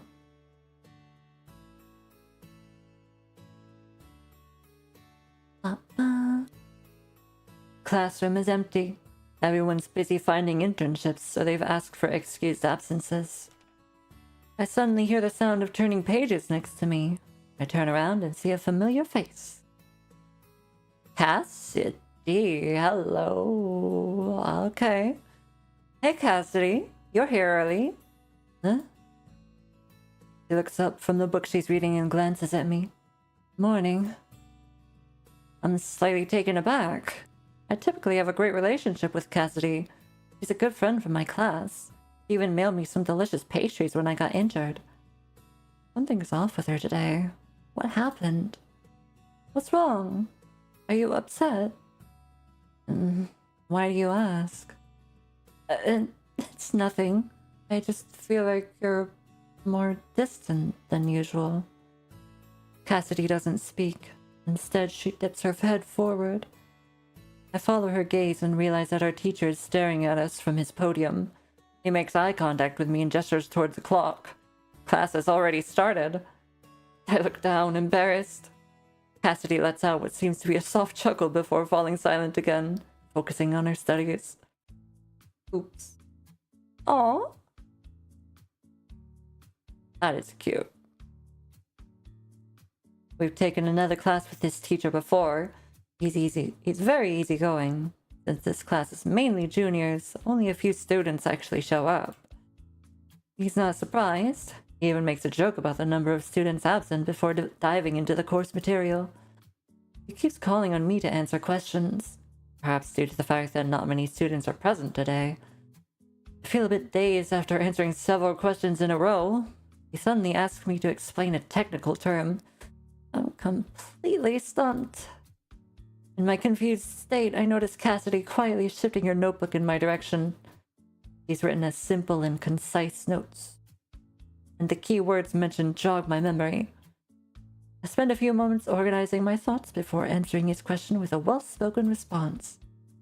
The teacher smiles and adds a couple points to my participation grade in his gradebook. I let out a sigh of relief. I turn around and glance at my savior, who's sitting there expressionless. He has no intention of turning around. I write "thank you" in my notebook and shift so that it's facing Cassidy. Getting late for me, so in case I doze off to Nui's pretty voice tonight. Night, everybody. Bye. Good night, ghost. Have sweet dreams. Thanks for being here. To my surprise, Cassidy is so focused on listening to the lecture that she doesn't even notice. That's weird. When did she become so attentive? I sat next to her multiple times during class. She'd always stuff another book in our textbook and secretly read that instead. Once she even fell asleep during a lecture. I had to wake her up while our teacher was looking away. Oh my gosh. Okay, I can suddenly see how I could fall for other characters, okay? In summary, she's never really paid attention before in class. Did something happen? I gently poke Cassidy's arm with a pen. She finally turns around and gives me a look. Somehow, I manage to understand the expression written across her face. What is it? You're in a bad mood, aren't you? Cassidy shakes her head, her voice low. No, you... She pauses mid-sentence. Maybe she was about to say you're so annoying. Should pay attention in class. Okay. After class ends, Cassidy shuts her notebook and leaves without even saying goodbye. I'm still worried, so I quickly pack up my belongings and scramble to catch up to her. Cassidy! Cassidy stops in her tracks and turns around to look at me. What is it now? There's something wrong? This is the third time you've asked me this today. Why do you keep repeating yourself? I scratch my nose. Perhaps I'm being annoying, but her behavior today has really concerned me. I'm worried about you. You're my friend. I'll stop pestering you. What should we pick? What are you guys feeling, huh?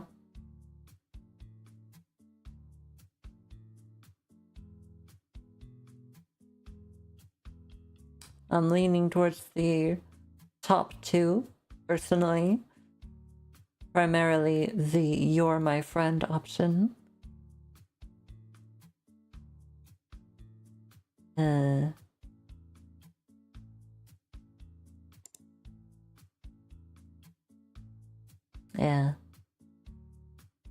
Eeny, meeny, miny, that one. Third choice. Yeah? I guess she doesn't want to be bothered. Guilt trip is fun. I don't want to guilt trip my friends. Alright.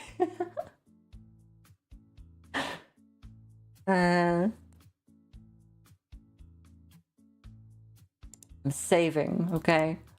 I'm saving and we're gonna do that, okay? If she hates me, if she gets annoyed because of this, I'm blaming you, okay? I'll stop pestering you. Why'd that say Eleanor? Eleanor? This is Cassidy. Her real name is Eleanor. Who knows? Probably just an oversight. I wanted to know why you were acting so weird today, but I'll stop pestering you if you don't want to talk about it. Cassidy doesn't answer, and instead stares at me with her beautiful eyes. After a while, a faint smile replaces her serious expression. It turns out it was actually a good option. Thank you, Cookie. That one person, hello. Welcome in. How you doing? Hope you're having a good day. We are rizzing. Yes.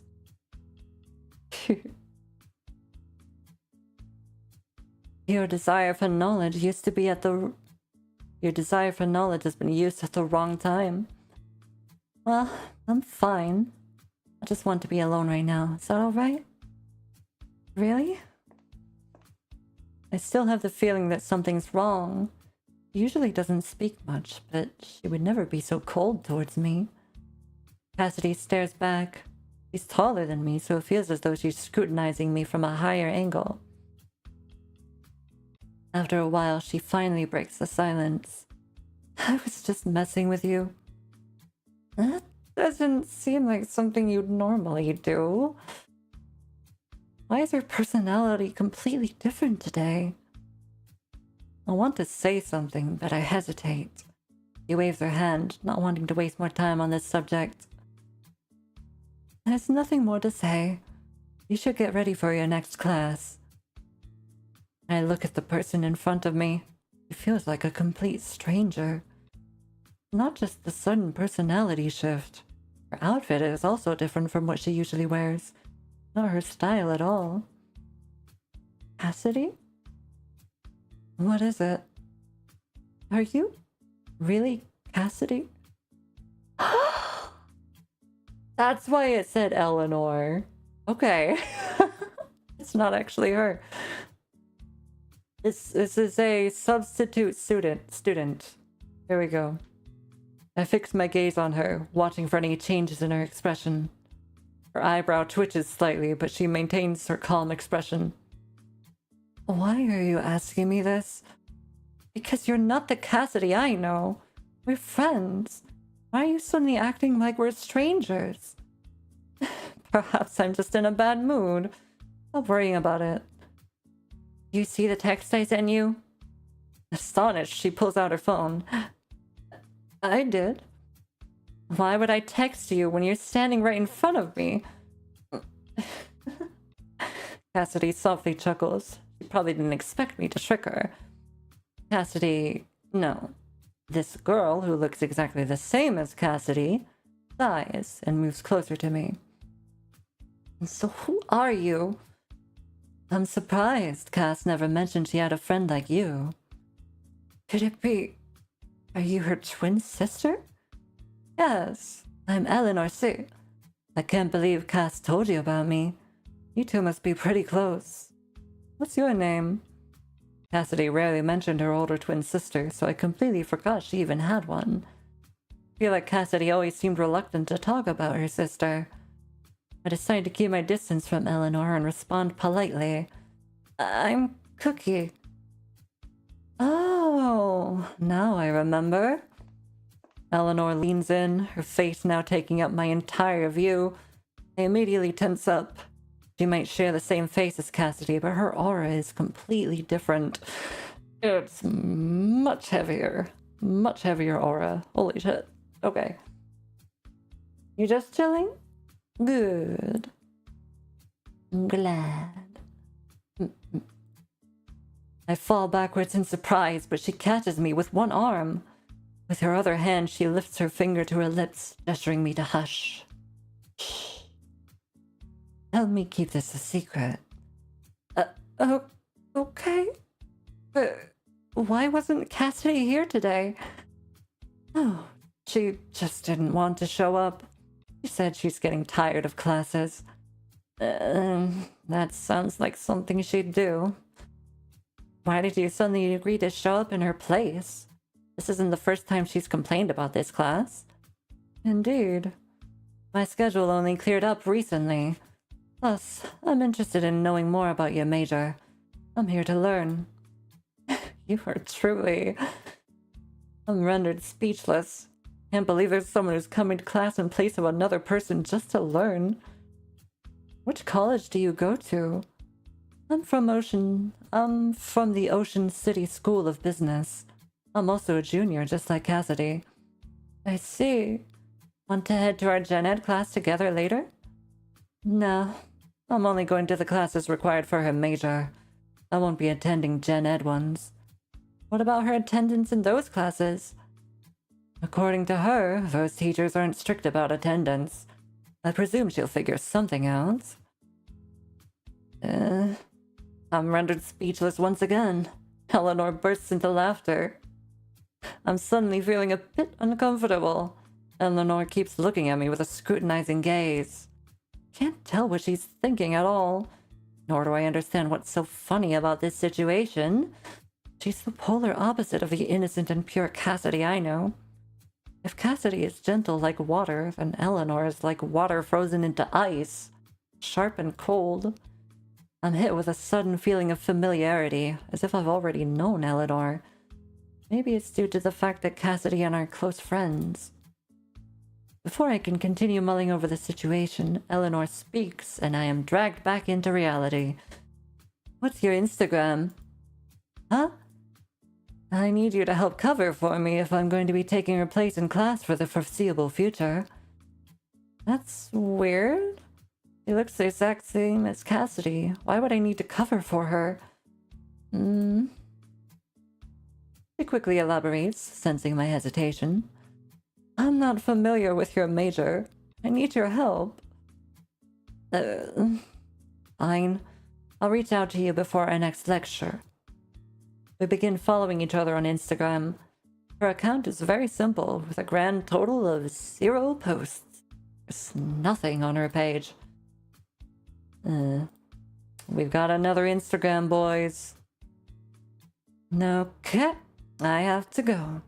Text me if there's anything. She waves goodbye and leaves, just like that. Only then do I notice how meticulously she's dressed for an 8 a.m. class. She's even taken the time to curl her hair. Not one single strand is out of place. Everyone's turning to stare at her as she walks down the hallway. I'm preparing for my next class when I suddenly receive a barrage of messages from Megan. I hurriedly beg one of my classmates to help me sign in for my gen ed class before rushing to meet Megan at our usual spot. Oh? Usual spot? Our usual spot is actually just this student council room. Megan had eagerly fought for a position on the student council, but now she occasionally complains about how she regrets doing so. The tasks are particularly tedious. Every position other than that of the president's holds little to no value on a resume. A thankless job. I occasionally help out as well. It helps fulfill the school's community service requirement. How does it feel to be back on campus? It's fine, but something happened. What? What happened? Tell me! Her ears perk up. She's a gossip at heart. She immediately drops her work and rushes over, wanting to hear the story. I'm gonna tell her about Eleanor. I gotta keep the cover, right? Yeah. Cassidy wasn't feeling well today. She was completely exhausted during class. Oh, I see. Cassidy also isn't feeling well. Also? Who else isn't feeling well? Me? I'm stuck writing whatever this is.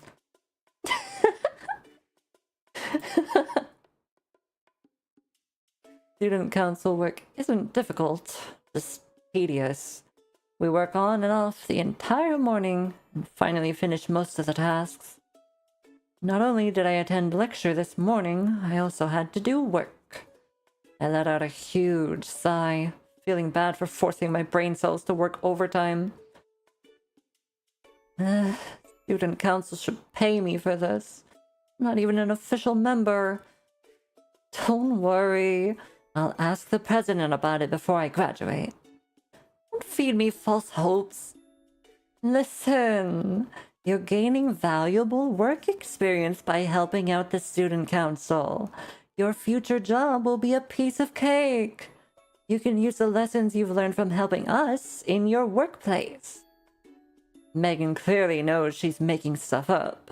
The more she talks, the weaker her arguments become.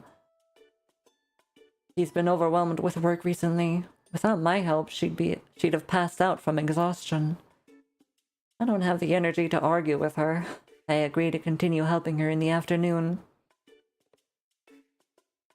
When I come back in the afternoon, there are more people in the student council room. I can hear chatter even from outside the door. Megan! I'm here! Cookie! Over here! Our president's here today. Let me introduce you. She motions toward an elegantly dressed girl standing nearby. Her makeup is subtle and natural, and her smile fills me with warmth. Oh, hi. Hello? This is the Student Council President, Iris Wen. You haven't met her before, have you? Nice to meet you, ma'am. I'm Cookie. Nice to meet you, too. There's no need to be so formal. You can just call me Iris. Even though she says that, I still feel awkward calling her by her name. I'll just call her Shuje. Honorific referring to a female student who is in a higher year than you in school. Okay. Again, I have no idea if I'm pronouncing these right. Forgive. If you know this language, forgive. I've heard a lot about you. You've really helped us out, and I'm very grateful for that. Why don't we go out for coffee sometime? I'll treat you. It's fine, Shuju. I don't mind helping out. Plus, I get credits for this. I've already thanked the other members of the student council. I'd like the opportunity to thank our best honorary member as well. Our best honorary member? I know she's just being polite, but I can't help but blush at her compliment. Okay. What do we say? What do we say? Is this my unofficial pay? We could maybe think that that's cute or funny or something.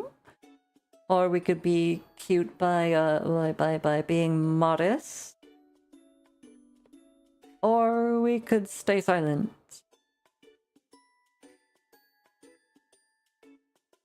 I have a feeling she's going to find us cute no matter what, but... What's the best? The best thing?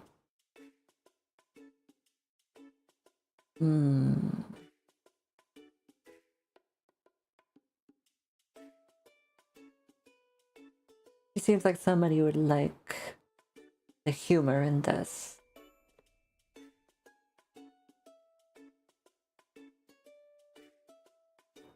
And this is kind of also not saying no to going out for drinks, you know?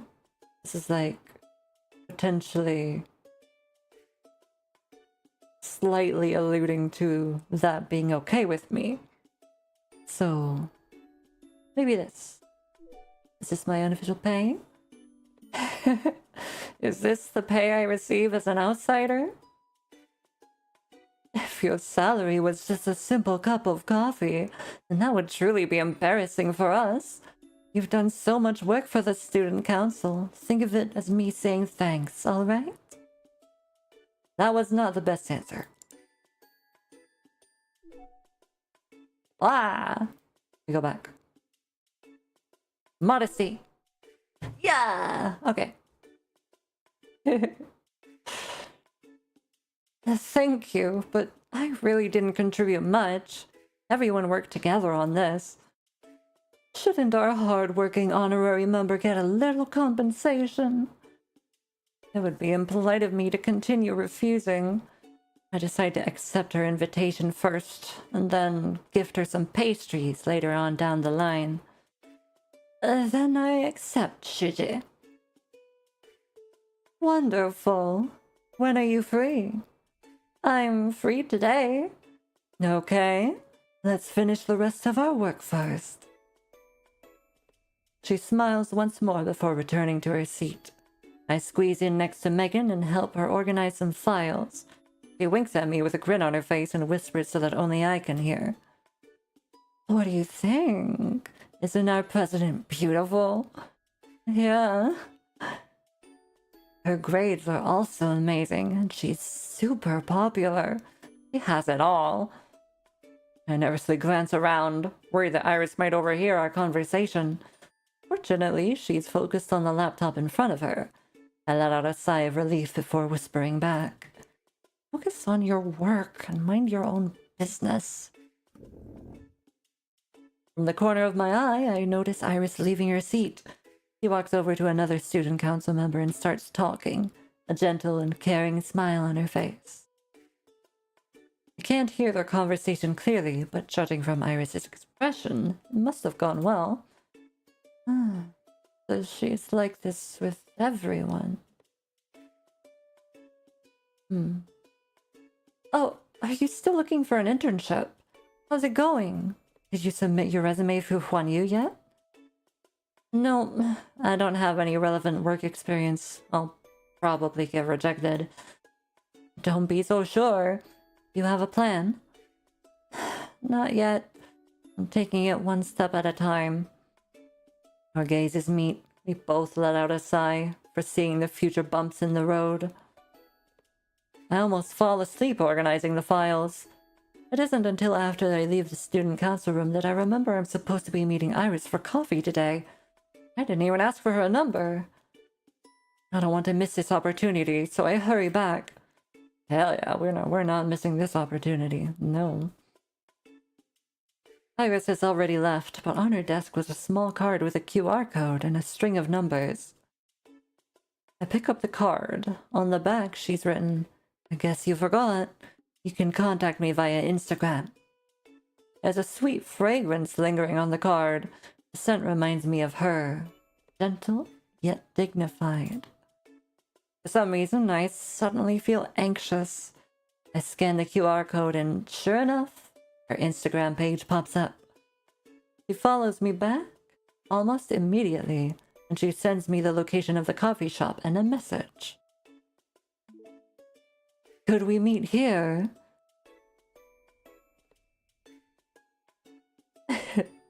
How did you know it was me? Can't believe you predicted. Can't believe you predicted this. You're incredible. How do you know I'd forget? I left in such a hurry that it completely slipped my mind. I was worried that someone else might mistakenly take the card I left for you. I guess you could call this a telepathic connection. Anyway, thanks, Shiji. Let's meet at 5:30. Is that alright with you? Yep, thanks. See you there. Alright. Date set. And date attending, let's go. I arrive at the cafe early. The warm light shines in through the windows, scattering like golden leaves on the caramel-colored floor. Iris probably got here a while ago. She's sitting at a table towards the back. Oh, sorry, I didn't order for you because I didn't know what you'd prefer. I glance at the empty table in front of me and shake my head to let her know it's fine. You didn't order anything for yourself either? I was waiting for you. I look at her properly for the first time since entering the cafe. The rays of the setting sun strike her smiling face at an angle, casting soft shadows that trace the contours of her face. For a moment, she takes my breath away. Thank you. I'll have whatever you're having. Iris waves to a server, who promptly takes our order. 2 coconut milk lattes, please. Thank you. You like sweet drinks? This is one of their most popular drinks. I thought you might enjoy it. I'd like to try it out as well. She guessed right. I'm much more interested in the innovative new drinks from the recent years than in traditional coffee drinks. Oh, cute! We casually discuss school and our plans after graduation as we sip on our coffees. I feel relaxed and at ease talking to her. I don't have to scramble for topics to keep the conversation going, nor does it ever get awkward. Right now, we're simply sitting across from each other, our conversation momentarily paused. I'm once again entranced by her perfect smile, and I take a sip of my latte. The cafe's record player is playing classical music, the melodies seamlessly filling the silence. I heard that you want to intern with Huan Yu. Yeah, I'm hoping to get it. It will be challenging. As far as I'm aware, Huan Yu doesn't require much from interns, but the opportunities are limited, and there's a lot of competition. Iris's words make me feel as though a bucket of ice-cold water was just dumped over my head.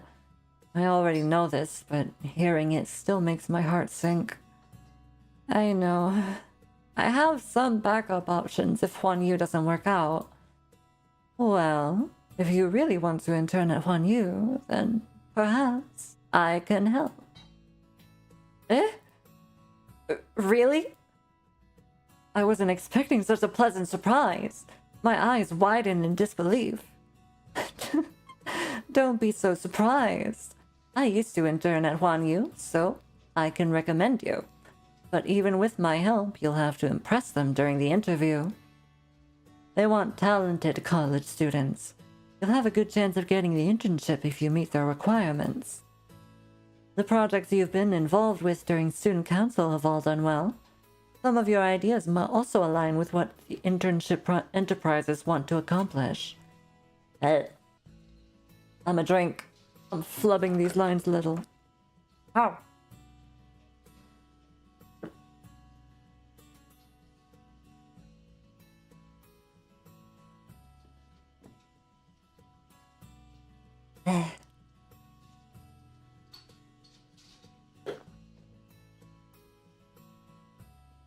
Okay.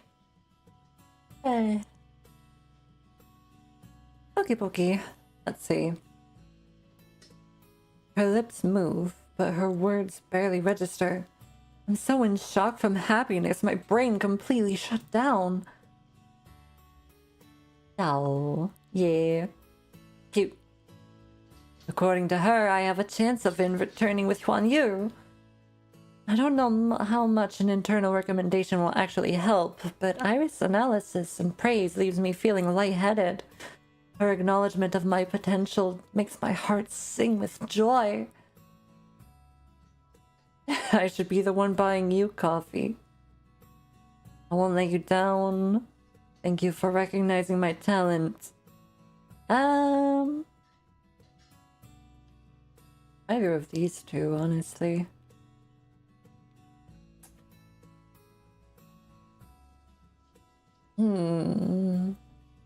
Which one, though?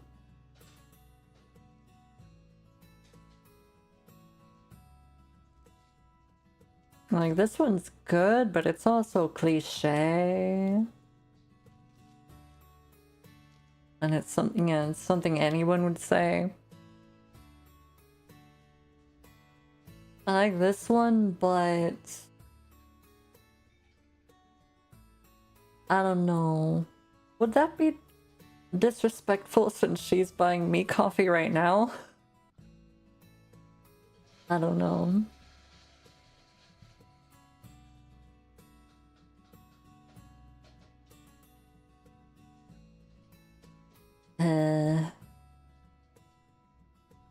How to Riz. How? I picked one. Whoops. I think I picked the second one. That was, it was okay. It wasn't the best. Log. Essay?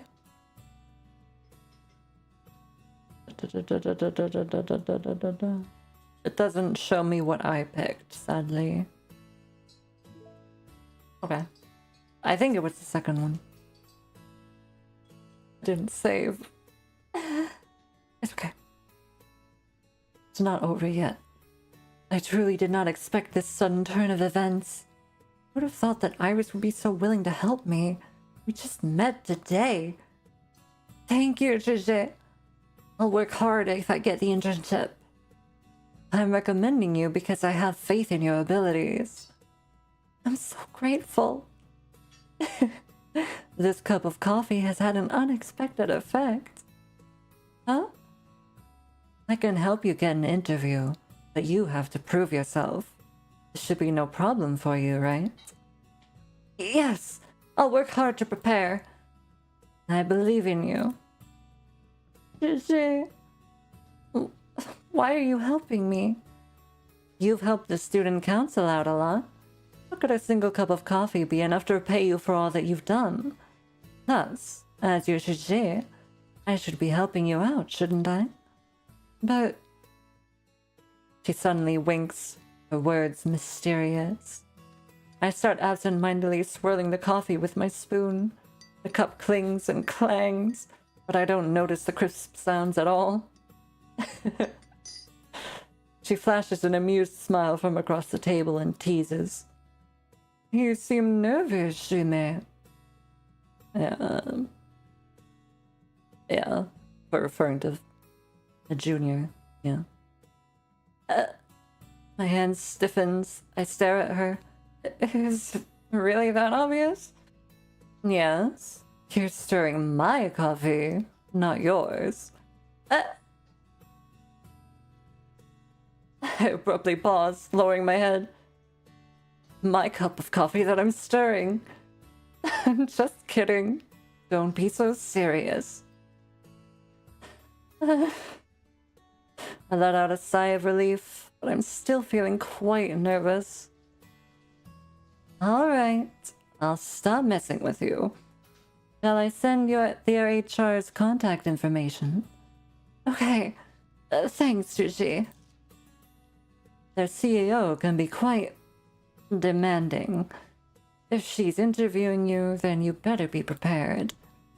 Huh? Better to be safe than sorry. The workplace is like a battlefield. Don't hesitate to message me at any time if a problem arises. Thanks, Gigi. I meet up with Megan after saying goodbye to Iris. While she's complaining about being pulled away by a teacher and missing out on our coffee outing, my phone suddenly buzzes twice in my pocket. Who is it? I don't know. 1 second. I take my phone out, and to my surprise, it's from Eleanor. Oh? Image. Sorry to bother you, Cookie. Would you happen to know what this means? I don't. I can't see it. Why are you doing her homework? Where's Cassidy? Let's, ask the pertinent question. Why are you doing her homework? Why are you doing her homework as well? I found the homework quite interesting, so I decided to help Cass. Not like she wanted to do it anyways. You really love learning, don't you?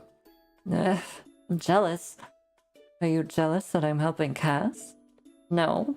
Of your enthusiasm for learning. Are you really Cassidy's sister? You're like the polar opposite of her. Why do you say that? I've never seen anyone make so much effort. Oh? I'll take that as a compliment. Let's return to my question. Please explain to me what this means. I helplessly let out a sigh before typing out a long string of words explaining what the comment means. We're in our 3rd year, so teachers make their comments as concise as possible. It's completely expected for Eleanor, a newcomer, to not understand. After I hit send, she thanks me and leaves it at that. She must be studying on her own now.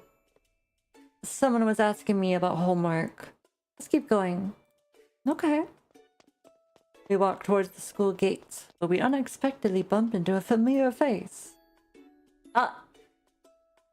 It's the real one. Cookie. Cassidy?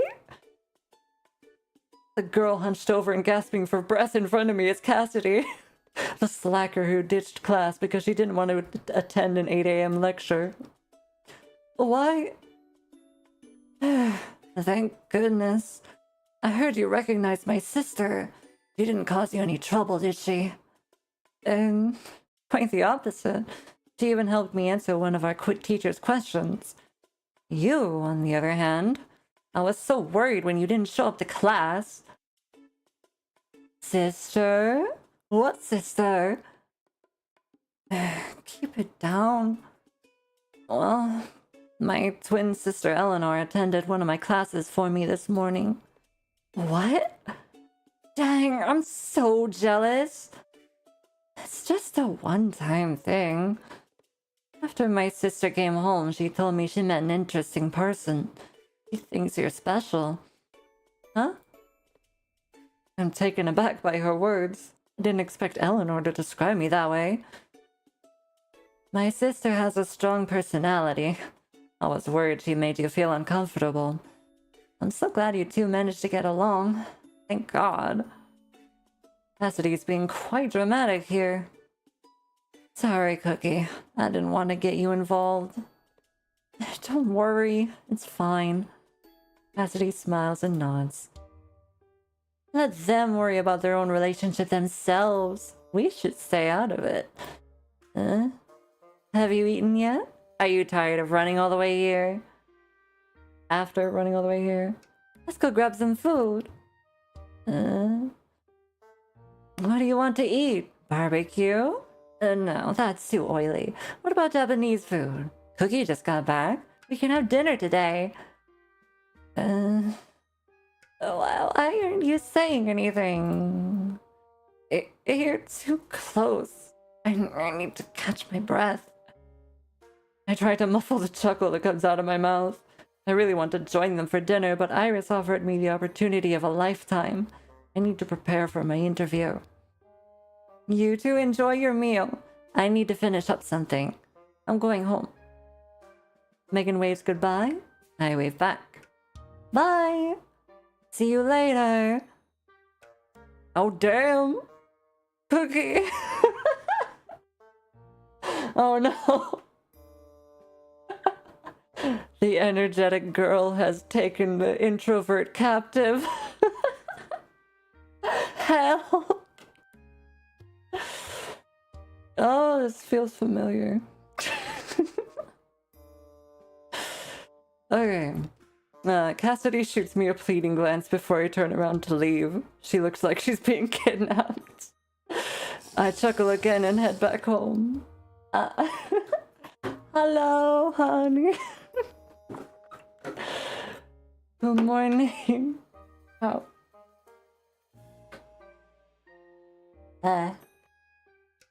Bottle's getting low.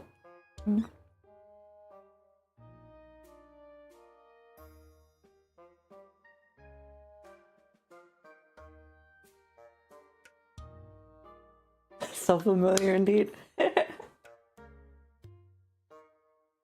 Wow. You know it. Interesting game, don't mind me being asleep. Okay. I hope you've been having some okay sleep up to now, hon. Hang on a sec. Okay.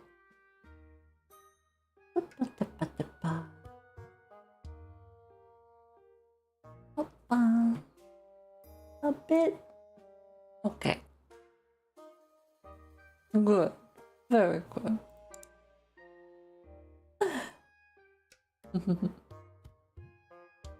Now. Okay, now we get back to it. Yes. We read this one. A week passes by, and Phoenix seems more and more like a fleeting dream. I often wonder what happened that day, if what happened that day was simply part of my imagination. Perhaps it's as Megan said, car braked in time, but I hallucinated due to shock. The matters of finding my soulmate is put on the back burner. I managed to get an internal recommendation, so the majority of my time has been spent on prepping for the interview. I've been busy every day. My interview is at 10 this morning. I want to make a good impression on HR. I wake up early and pick out an outfit. I didn't expect Megan to send me a string of messages. So early. What could it be? Those are the messages from last night. Okay. Cookie! Cookie! Are you there? Are you there? It's urgent! Respond ASAP! Megan is an energetic and easily excitable person. She often blows up my phone with dozens of messages at a time. I'm already used to her impatient nature.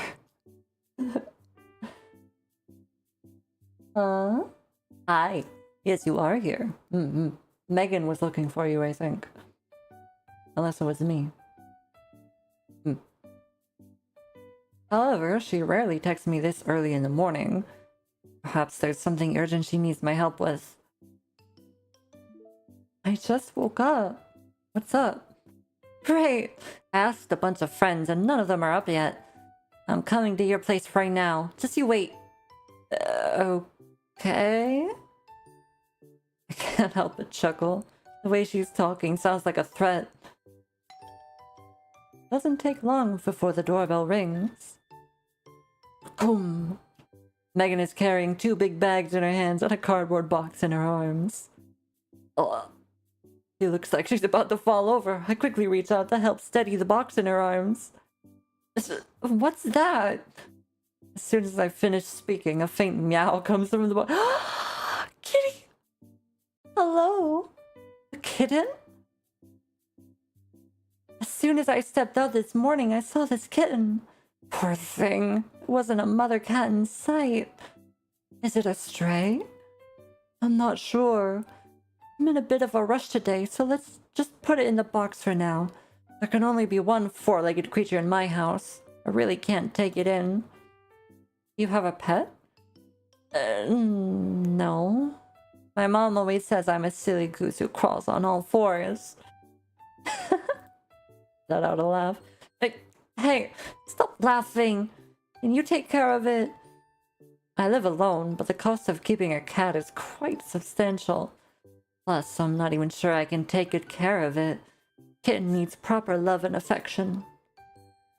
I hesitate. The frail kitten in the box carefully reaches out its paw, gently placing it on my wrist. Its amber eyes stare at me pleadingly. My heart melts. Oh no. Meow. How am I supposed to refuse when it's looking at me like that? Am I about to become a cat lady? Fine. I'll take care of it. Megan looks at me gratefully. If she wasn't in a rush, she might have started crying. I'm so glad to hear that. I bought some things for the kitten, including deworming medicine and cat food. Use it how you will. By the way, why are you up so early? I have an interview with 1U today. What? Today? I hope this doesn't affect anything. I am so sorry. Why don't I go with you?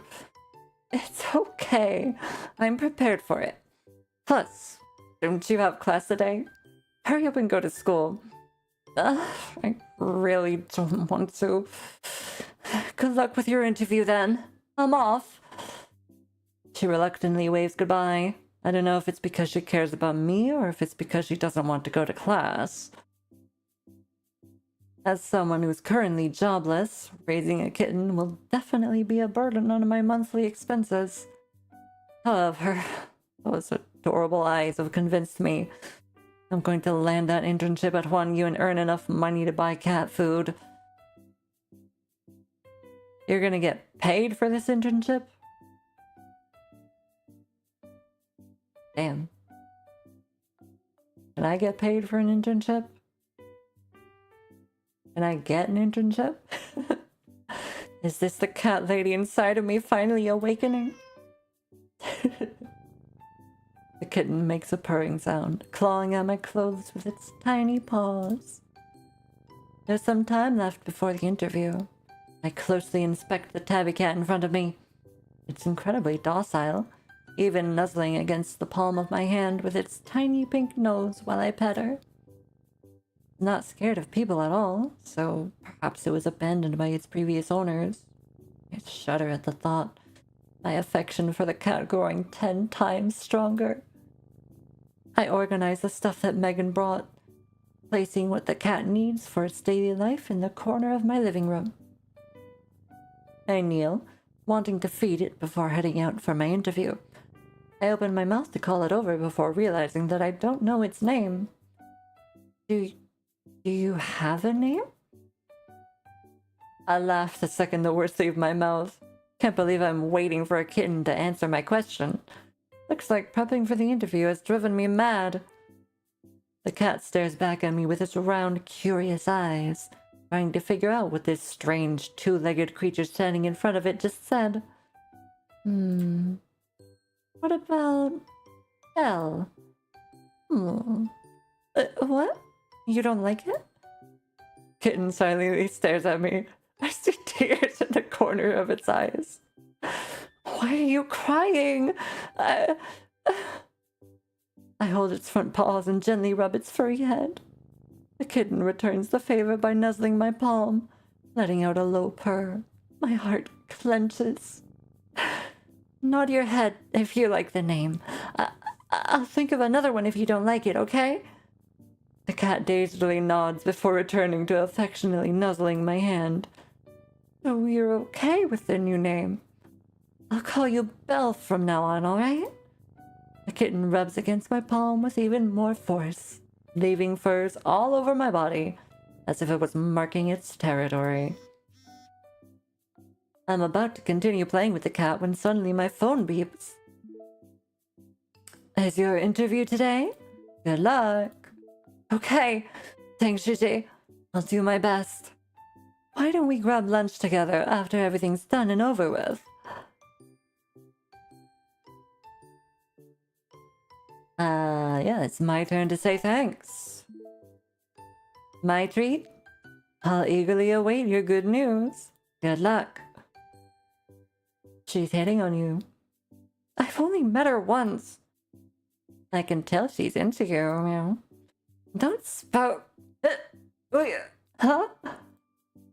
The sudden sound startles me. I look around everywhere trying to find the source of the voice. But there's no one around me. There's only Belle who's constantly licking its fur.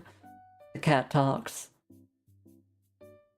The cat talks. Okay. Huh? Okay. Am I hearing things? No, ma'am. What is going on right now? Am I hallucinating because of all the trauma I've experienced? The stray cat I took in can speak? To me, that's... No, anyone would find that weird. I sharply inhale. My voice trembles as I ask... Belle? Or you the one speaking just now? Oh, so now you're quiet? Belle? You can talk?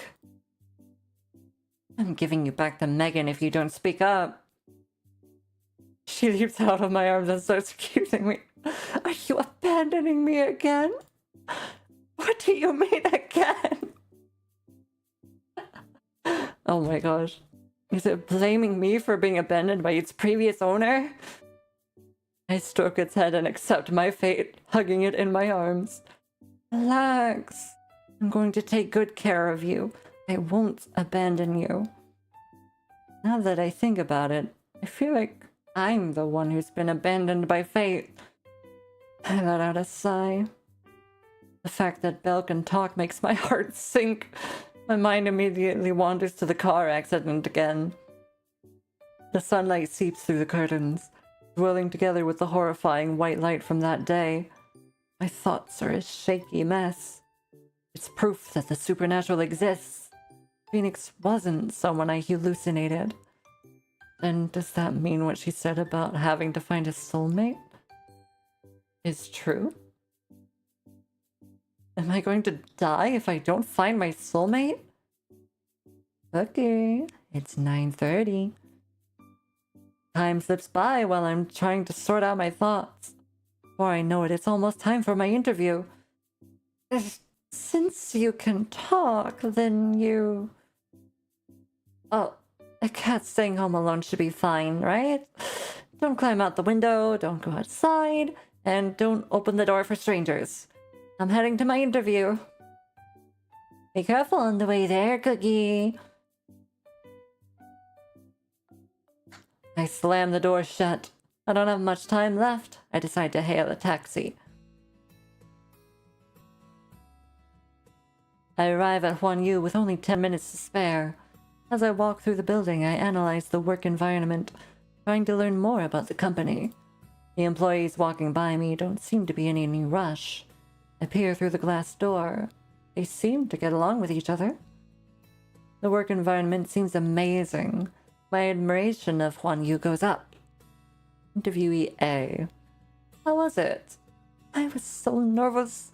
One of the interviewers had a cold expression on her face the entire time. She didn't show any emotion when I introduced myself. Oh no, I didn't prepare to answer any questions. Am I done for?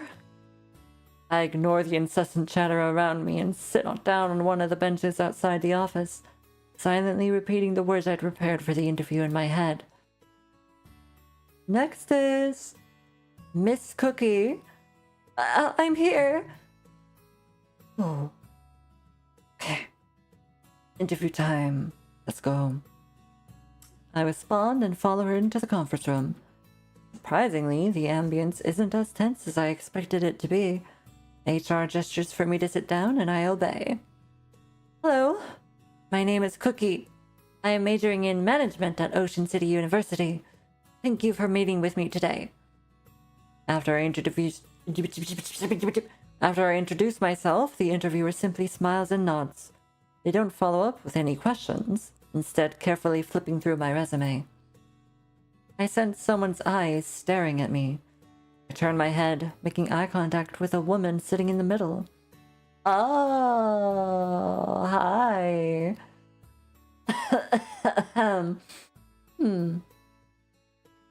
She's dressed in a sharp suit, her expression cold and composed. Her unsmiling face radiates an intimidating aura. Our eyes meet briefly before she slightly frowns and looks away. My heart stops. Did I wear the wrong outfit? Did I show an unfavorable expression on my face? Miss Cookie, we've reviewed your resume. I have a few questions we'd like to ask you. It's time. I sit up straight, carefully observing the interviewer's expression before formulating the words in my head. In the corner of my eye is the woman who had just frowned. My heart skips a beat. I let out a sigh. I don't know what the results will be, but I do know. What I do know is that I've tried my best. Miss Cookie, we are satisfied with your resume, but in your opinion, what advantages do you believe you have over other candidates? A voice suddenly interrupts the interviewer. I trace the sound back to the woman I've just made eye contact with. She looks at me with a calm gaze. I feel as though I'm being judged, as if she's able to see right through me. Luckily for me, this was one of the questions I've prepared for. I respond smoothly with a prepared speech. And so, I might not have the experience that others have, but I believe newer companies like Huanyu need employees that are new to the industry, eager and ready to learn. I believe employees like me are better suited to meet the needs of Huanyu. The woman's expression doesn't change after I finish speaking. She only nods and focuses on reading my resume. I can't tell if she was satisfied with my answer or not, but I assume from her eyebrows furrowing that her first impression of me isn't good. All right, thank you. We'll notify you within 3 business days of the results. I nod and leave the conference room. Before I exit, I once again feel that piercing gaze staring right at me, like thorns stabbing into my skin. Could she be the CEO that Iris mentioned? I take a deep breath, savoring the air free of the suffocating atmosphere inside the room. I stand outside trying to collect myself. I definitely failed that interview. I can tell from the interviewer's reaction. My heart fills with guilt. I've let down Iris, who went out of her way to get me this interview.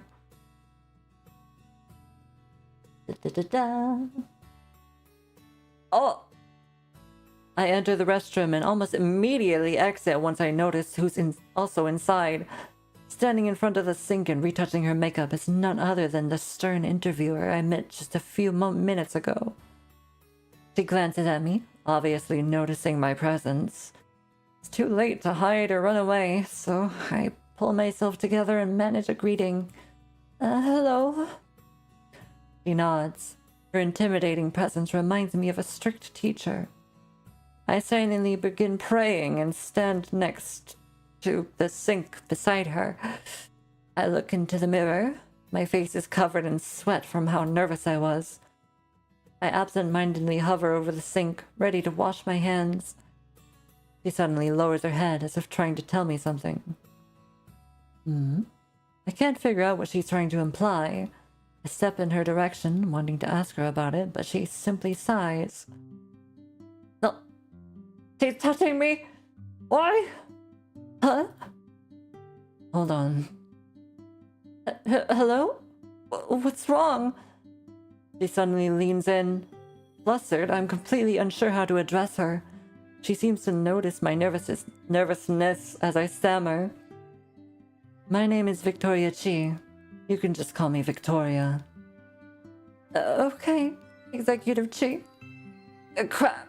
I suddenly refer to her as executive. I don't even know if that's the position she holds. What if she's not the CEO?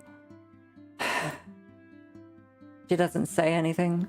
Instead, she sighs, the expression on her face softening. She gently tugs at the hem of my shirt before wiping it with a paper towel. I look at her, confused, before finally realizing there's a tuft of cat hair stuck to my shirt from when I was playing with Belle this morning. Oh, I thought that would happen. A thought suddenly crosses my mind. She's looked at me with absolutely zero expression on her face the entire time. Wait, she's not a germaphobe, is she? Has the tuft of cat hair left a bad impression? Does she think I'm uncleanly and that my appearance is unkempt? I almost burst out into tears on the spot. This is such a disaster. I'm done for. Oh boy. What do we do? How do we riz CEO? Oh god. I feel like it would be kind of rude to try to get rid of it myself, since she's already doing that for me right now. Was an accident.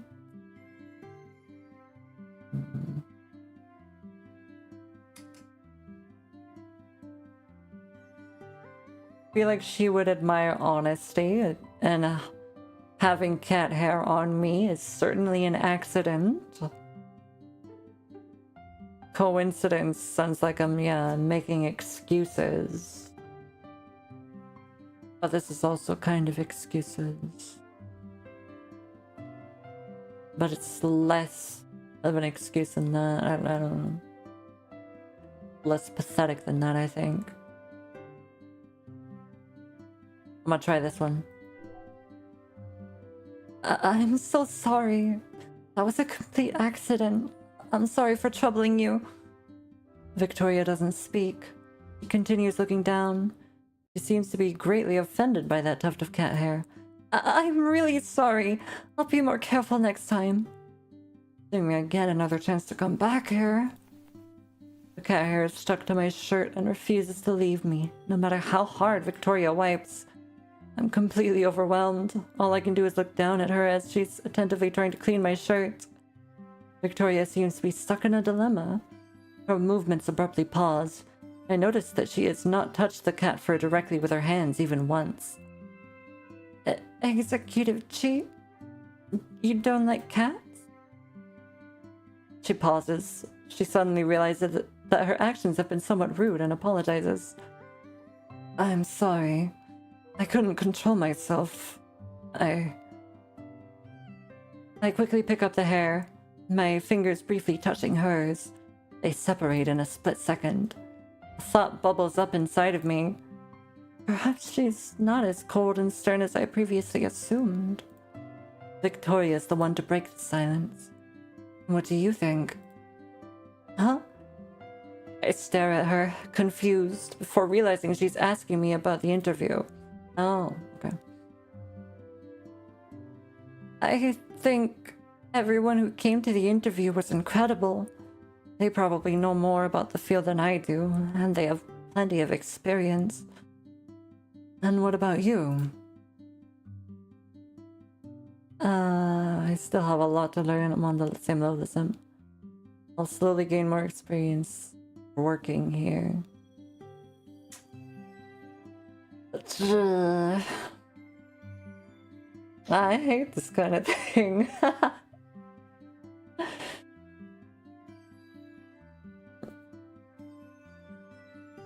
I still have a lot to learn. That feels a bit helpless. I'll slowly gain more experience while working here. That assumes that I'll get the job. But it could show confidence.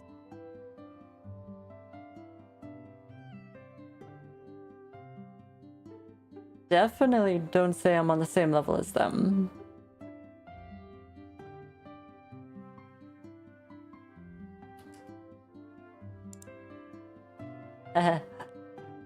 Ignore. I'll slowly gain more experience here. Yes. Okay, that was the good one. That was the good one. Executive Chi, I promise to work hard and slowly gain more experience working here. Working here? Yes, I strongly believe I've passed the interview. You certainly are full of confidence. I shouldn't be too negative and full of self-doubt in front of an interviewer, but I also shouldn't be overly confident. I'm no longer filled with nervousness. I calmly meet Victoria's gaze, not wanting to miss any expression that might cross her face, even for a second. But nothing comes. She's as expressionless as always. Head home and wait for our response. Okay, I'm heading out. Goodbye, Executive Chi. Bye. I feel much more relaxed coming out of the restroom than when the interview had ended. Perhaps the nervousness in my heart has dissipated after seeing Victoria's nice side. I check the time. I still have a few minutes until lunch. Plan on cooking a simple meal before relaxing for the rest of the day. Okay. The walls in my apartment building aren't terribly thin, but even so, I can hear two women bickering from the hallway. One voice is calm, while the other is sharp and piercing. Both voices sound vaguely familiar. Are my neighbors arguing with each other? I approach my front door. The voices grow louder and louder. I finally realize that the voices are coming from inside my home. Nyx's door is slightly ajar. Seems as though she was waiting for me. She peeks out from behind her door when she hears the sound of my footsteps. What happened? Nyx looks at me with a puzzled look. Gigi, two people are arguing inside your home. Did something happen? Are you in danger? Why don't you stay at my place for now? I have no idea. Let me go take a look. Want me to come with you? I can protect you if something goes wrong. I'm worried there might be a thief in my apartment. I don't want Nyx to be in any danger, so I shake my head no, refusing her offer. I tell her to wait outside and to call the police if anything happens. I enter my apartment and find my home in a complete mess. Ah! The cat is a girl. Help. Help. Please. Meow. You're so scary, meow. Why are you so mean? Isn't that Belle's voice? I look at the shorter girl, astonished. The words really did come out of her mouth. She can speak and can transform into a human? What is going on? Nonsense. Thou is acting most scandalously. I can't understand you, meow. Can you speak normally? Suddenly a sound comes from outside the door. Seems like Nyx bumped into something. What happened? I turn around, noticing a serious expression I've never seen from her before. It quickly vanishes, and a smile is back on her face in no time. Rivals. Nothing. It seems like you don't need my help. I'm pretty busy, so I'm heading back to my apartment, Gigi. Okay. Bye. Bye. See you next time. I return to the living room after saying goodbye to Nyx. Belle is staring viciously at the woman in front of her, struggling to maintain a relaxed composure. And as for that other woman, well, she's no stranger either. It's the one who saved me from that car crash. Phoenix. Belle and Phoenix? Upon hearing my voice, Phoenix glances at me. Cookie, beware! The creature before thee is a cat demon of 1,000 years. Shun it, for it shall bring thee only calamity. You mean Belle?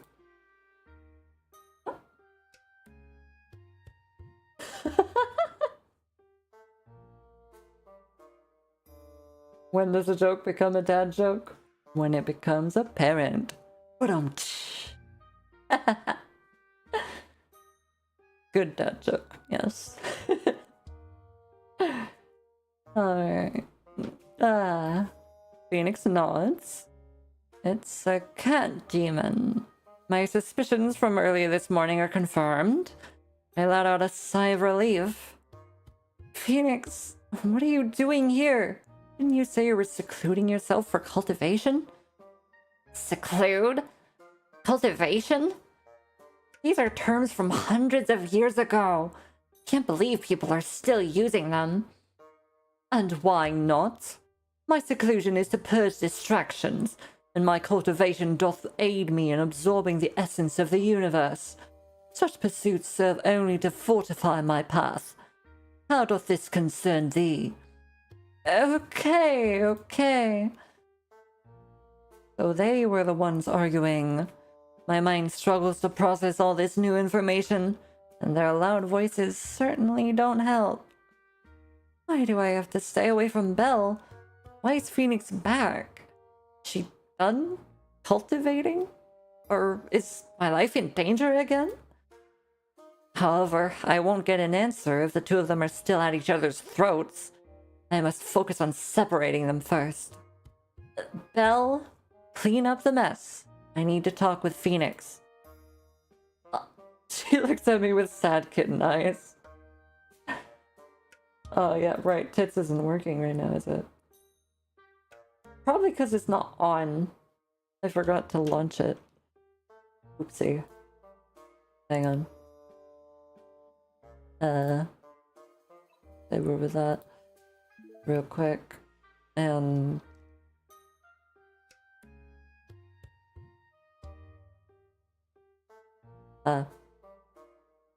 never mind.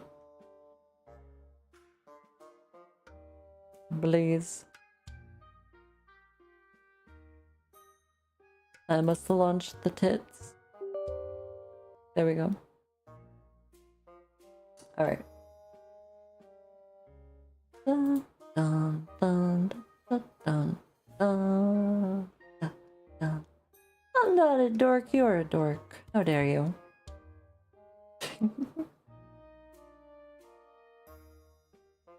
Alright.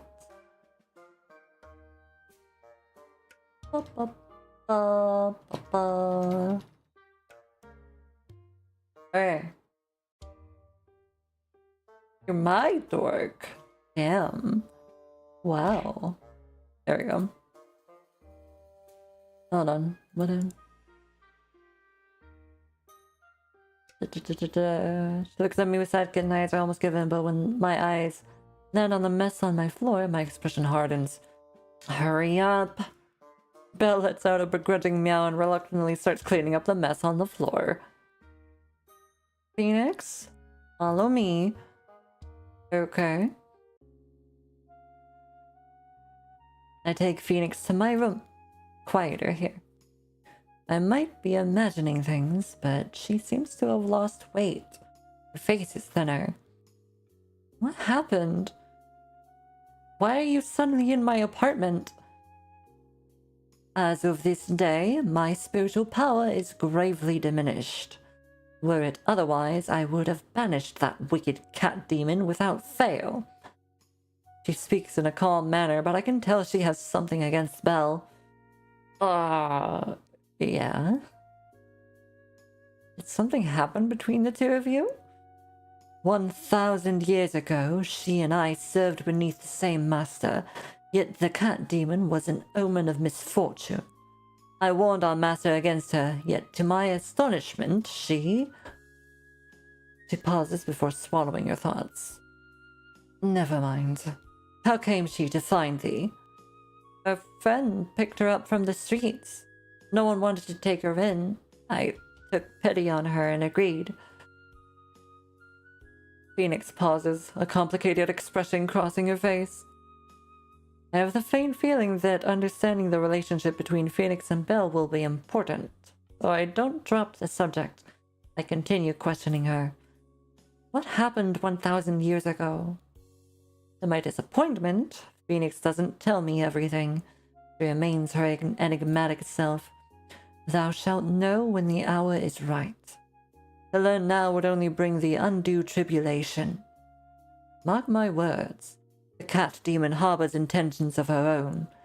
Thou hast already granted her the highest mercy by bestowing food and shelter upon her. Go no further.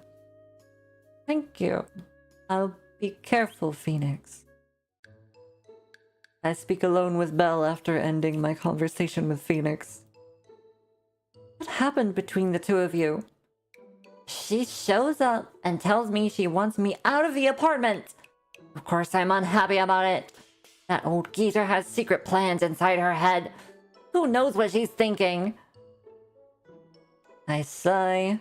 Unsurprisingly, Belle also holds animosity towards Phoenix. Why is your relationship with her so bad? I don't know. It seems as though I won't be able to get any more information out of either of them. I decide to change up my questions. Let's not talk about Phoenix anymore. Tell me about yourself, Belle. Where did you live? I used to be someone's pet. I lived with my owner.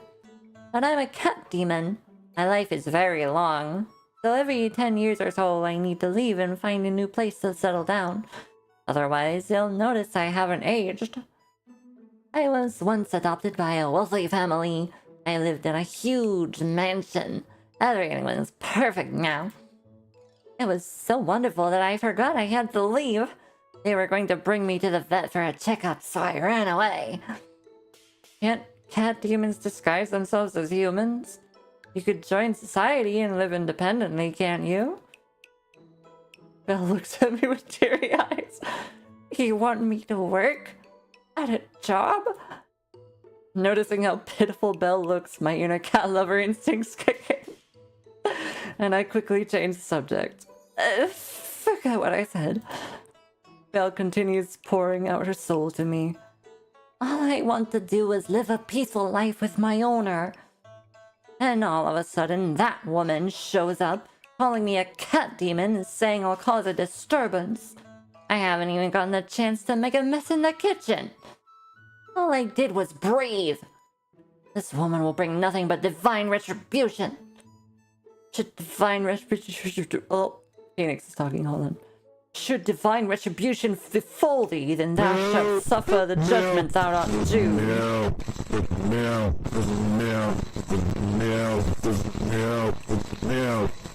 I'm the cat. Meow.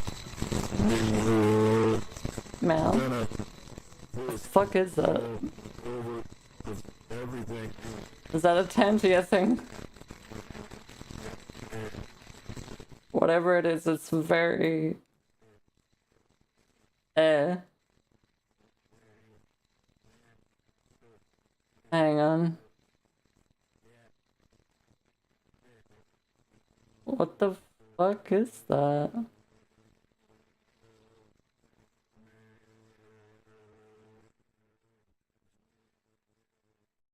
Give me a moment. And it's over. It was a Tangia thing. Gotcha. Very obnoxious Tangia thing.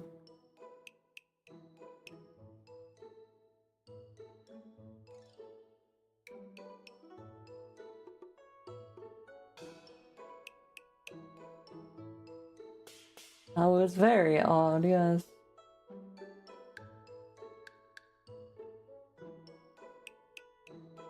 Anywho,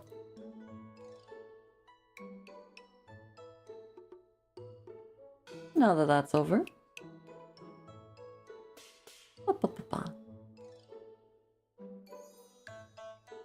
Huh? Cookie! Should protect me! You too? Stop it. Belle will continue staying in my apartment. Phoenix, where do you plan on living? I must trespass upon thy comfortable dwelling and reside here for a time. I must shield thee from impending doom and lift the curse that hath befallen thee. Oh, we got another one. Why are you sucking on my head? Wait. I don't. I nod. Having Phoenix here is strangely reassuring. She exudes a powerful aura, one that makes people inclined to listen to her. Perhaps this is the purpose of a guardian angel, to allow lost souls to feel at ease. Because the other spot I want to go to get serious. I see. Gotcha. I see people are suddenly remembering that Tangia exists on my stream. Blah, blah, blah, blah. Anywho, talking with her has helped me calm down. I no longer feel as frantic. Now that I think about it, I haven't properly thanked her for saving me. I open my mouth when Belle interrupts, shouting, "I disagree!" Overruled. Meow. Cookie, why do you always stay indoors? You need to go outside. Otherwise, you'll never find your perfect girl. Your neighbor Nixie is a perfect candidate. How about you get to know her some more?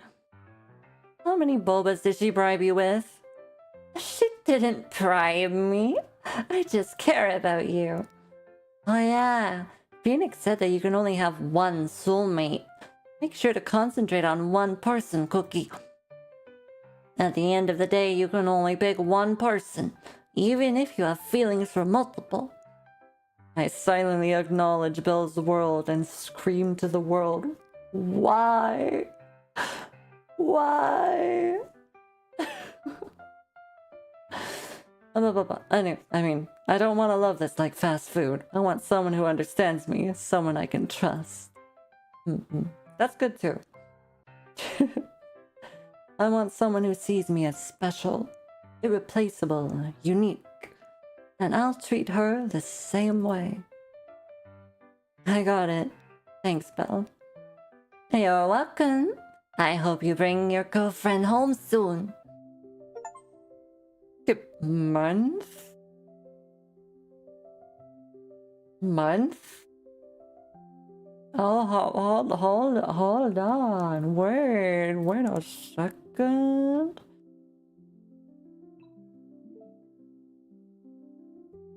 Are you telling me that we have like... Oh, it works like this? Okay. That's funky. Interesting. I can click on any of them. Gotcha.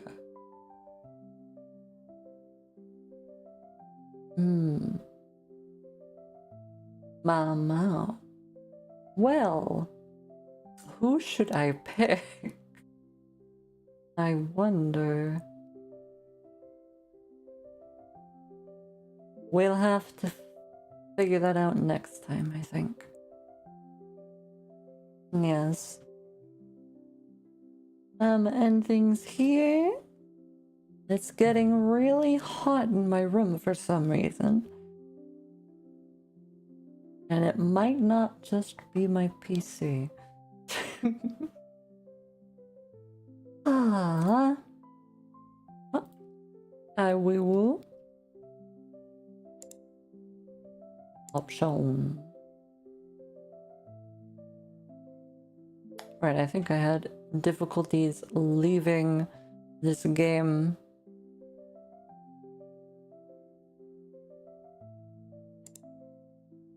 The first time I started it up too.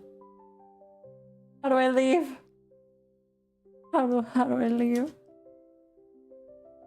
It's okay, it's fine, don't worry about it. Is it because you're here? No. Ah. If it was because you were here, I would have ended stream a long time ago. There we go. Alt F4 works. Alright. That was fun. What do you mean, ouch? I just said it wasn't because you were here. Aww. I'm fine with you being here. What do you mean? I said it's okay. Oh. I will choose not to respond to that.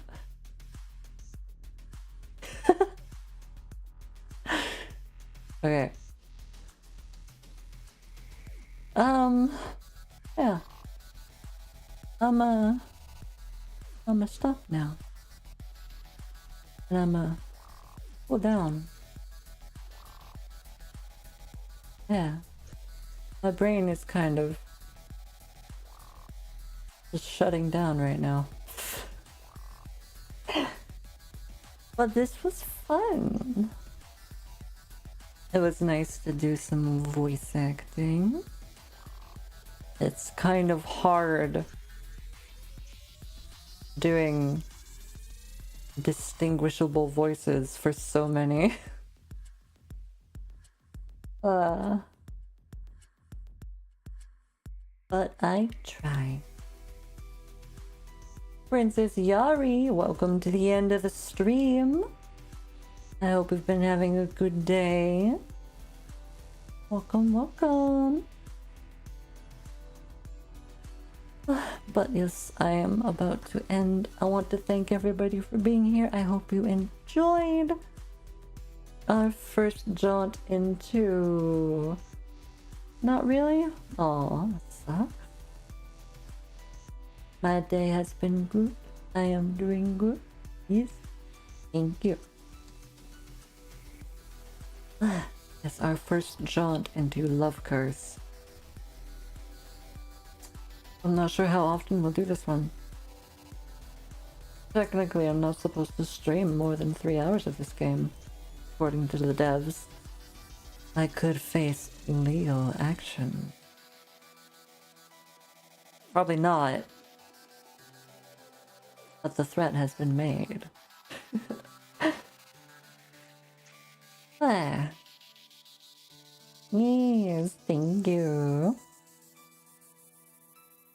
La la la. We had some new people today who were pretty cool. So I'm dump my Discord server link right here. Feel free to join, get updates on when I go live and junk. I'll also dump it on YouTube. There we go. We also hang out in the VC sometimes and watch movies or just play games. Got memes and art and stuff like that. Otherwise, I'll see you all again very soon. Possibly tomorrow. Although tomorrow will be my first day off, so I might be crashing out hard. Yappe. Ah! Hey, sir! What are you doing? Hi. You don't know what to call me, what do you mean? Thank you, Kisu, for the raid. I appreciate it. How's everybody doing? I hope everybody had a good time over at Kisu's stream. In VR chat again? And what were we doing in VR chat? For those who do not know, I am nuivhi.bsky. I play lots of RPGs and horror games and stuff. Although today we were doing a visual novel, a romance visual novel where I was trying to voice act every single character in the game. Trying to give them all unique voices. But yeah. Possibly mixed results. Yes, thank you again for the raid. Sadly, this is the end. Nui, Des, Deja, V. Whatever you want. Any of those works. I go by Nui, Nuivhi, Des, Ezra, Vivi, Nunu.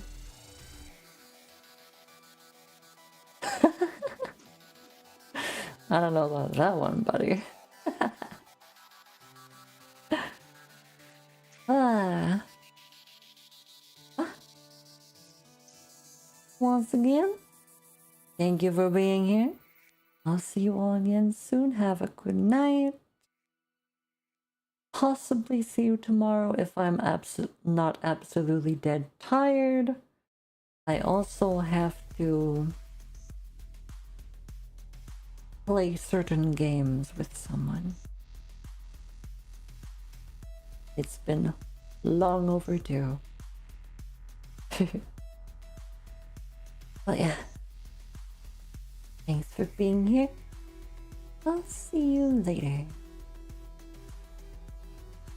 Bye bye. Ah.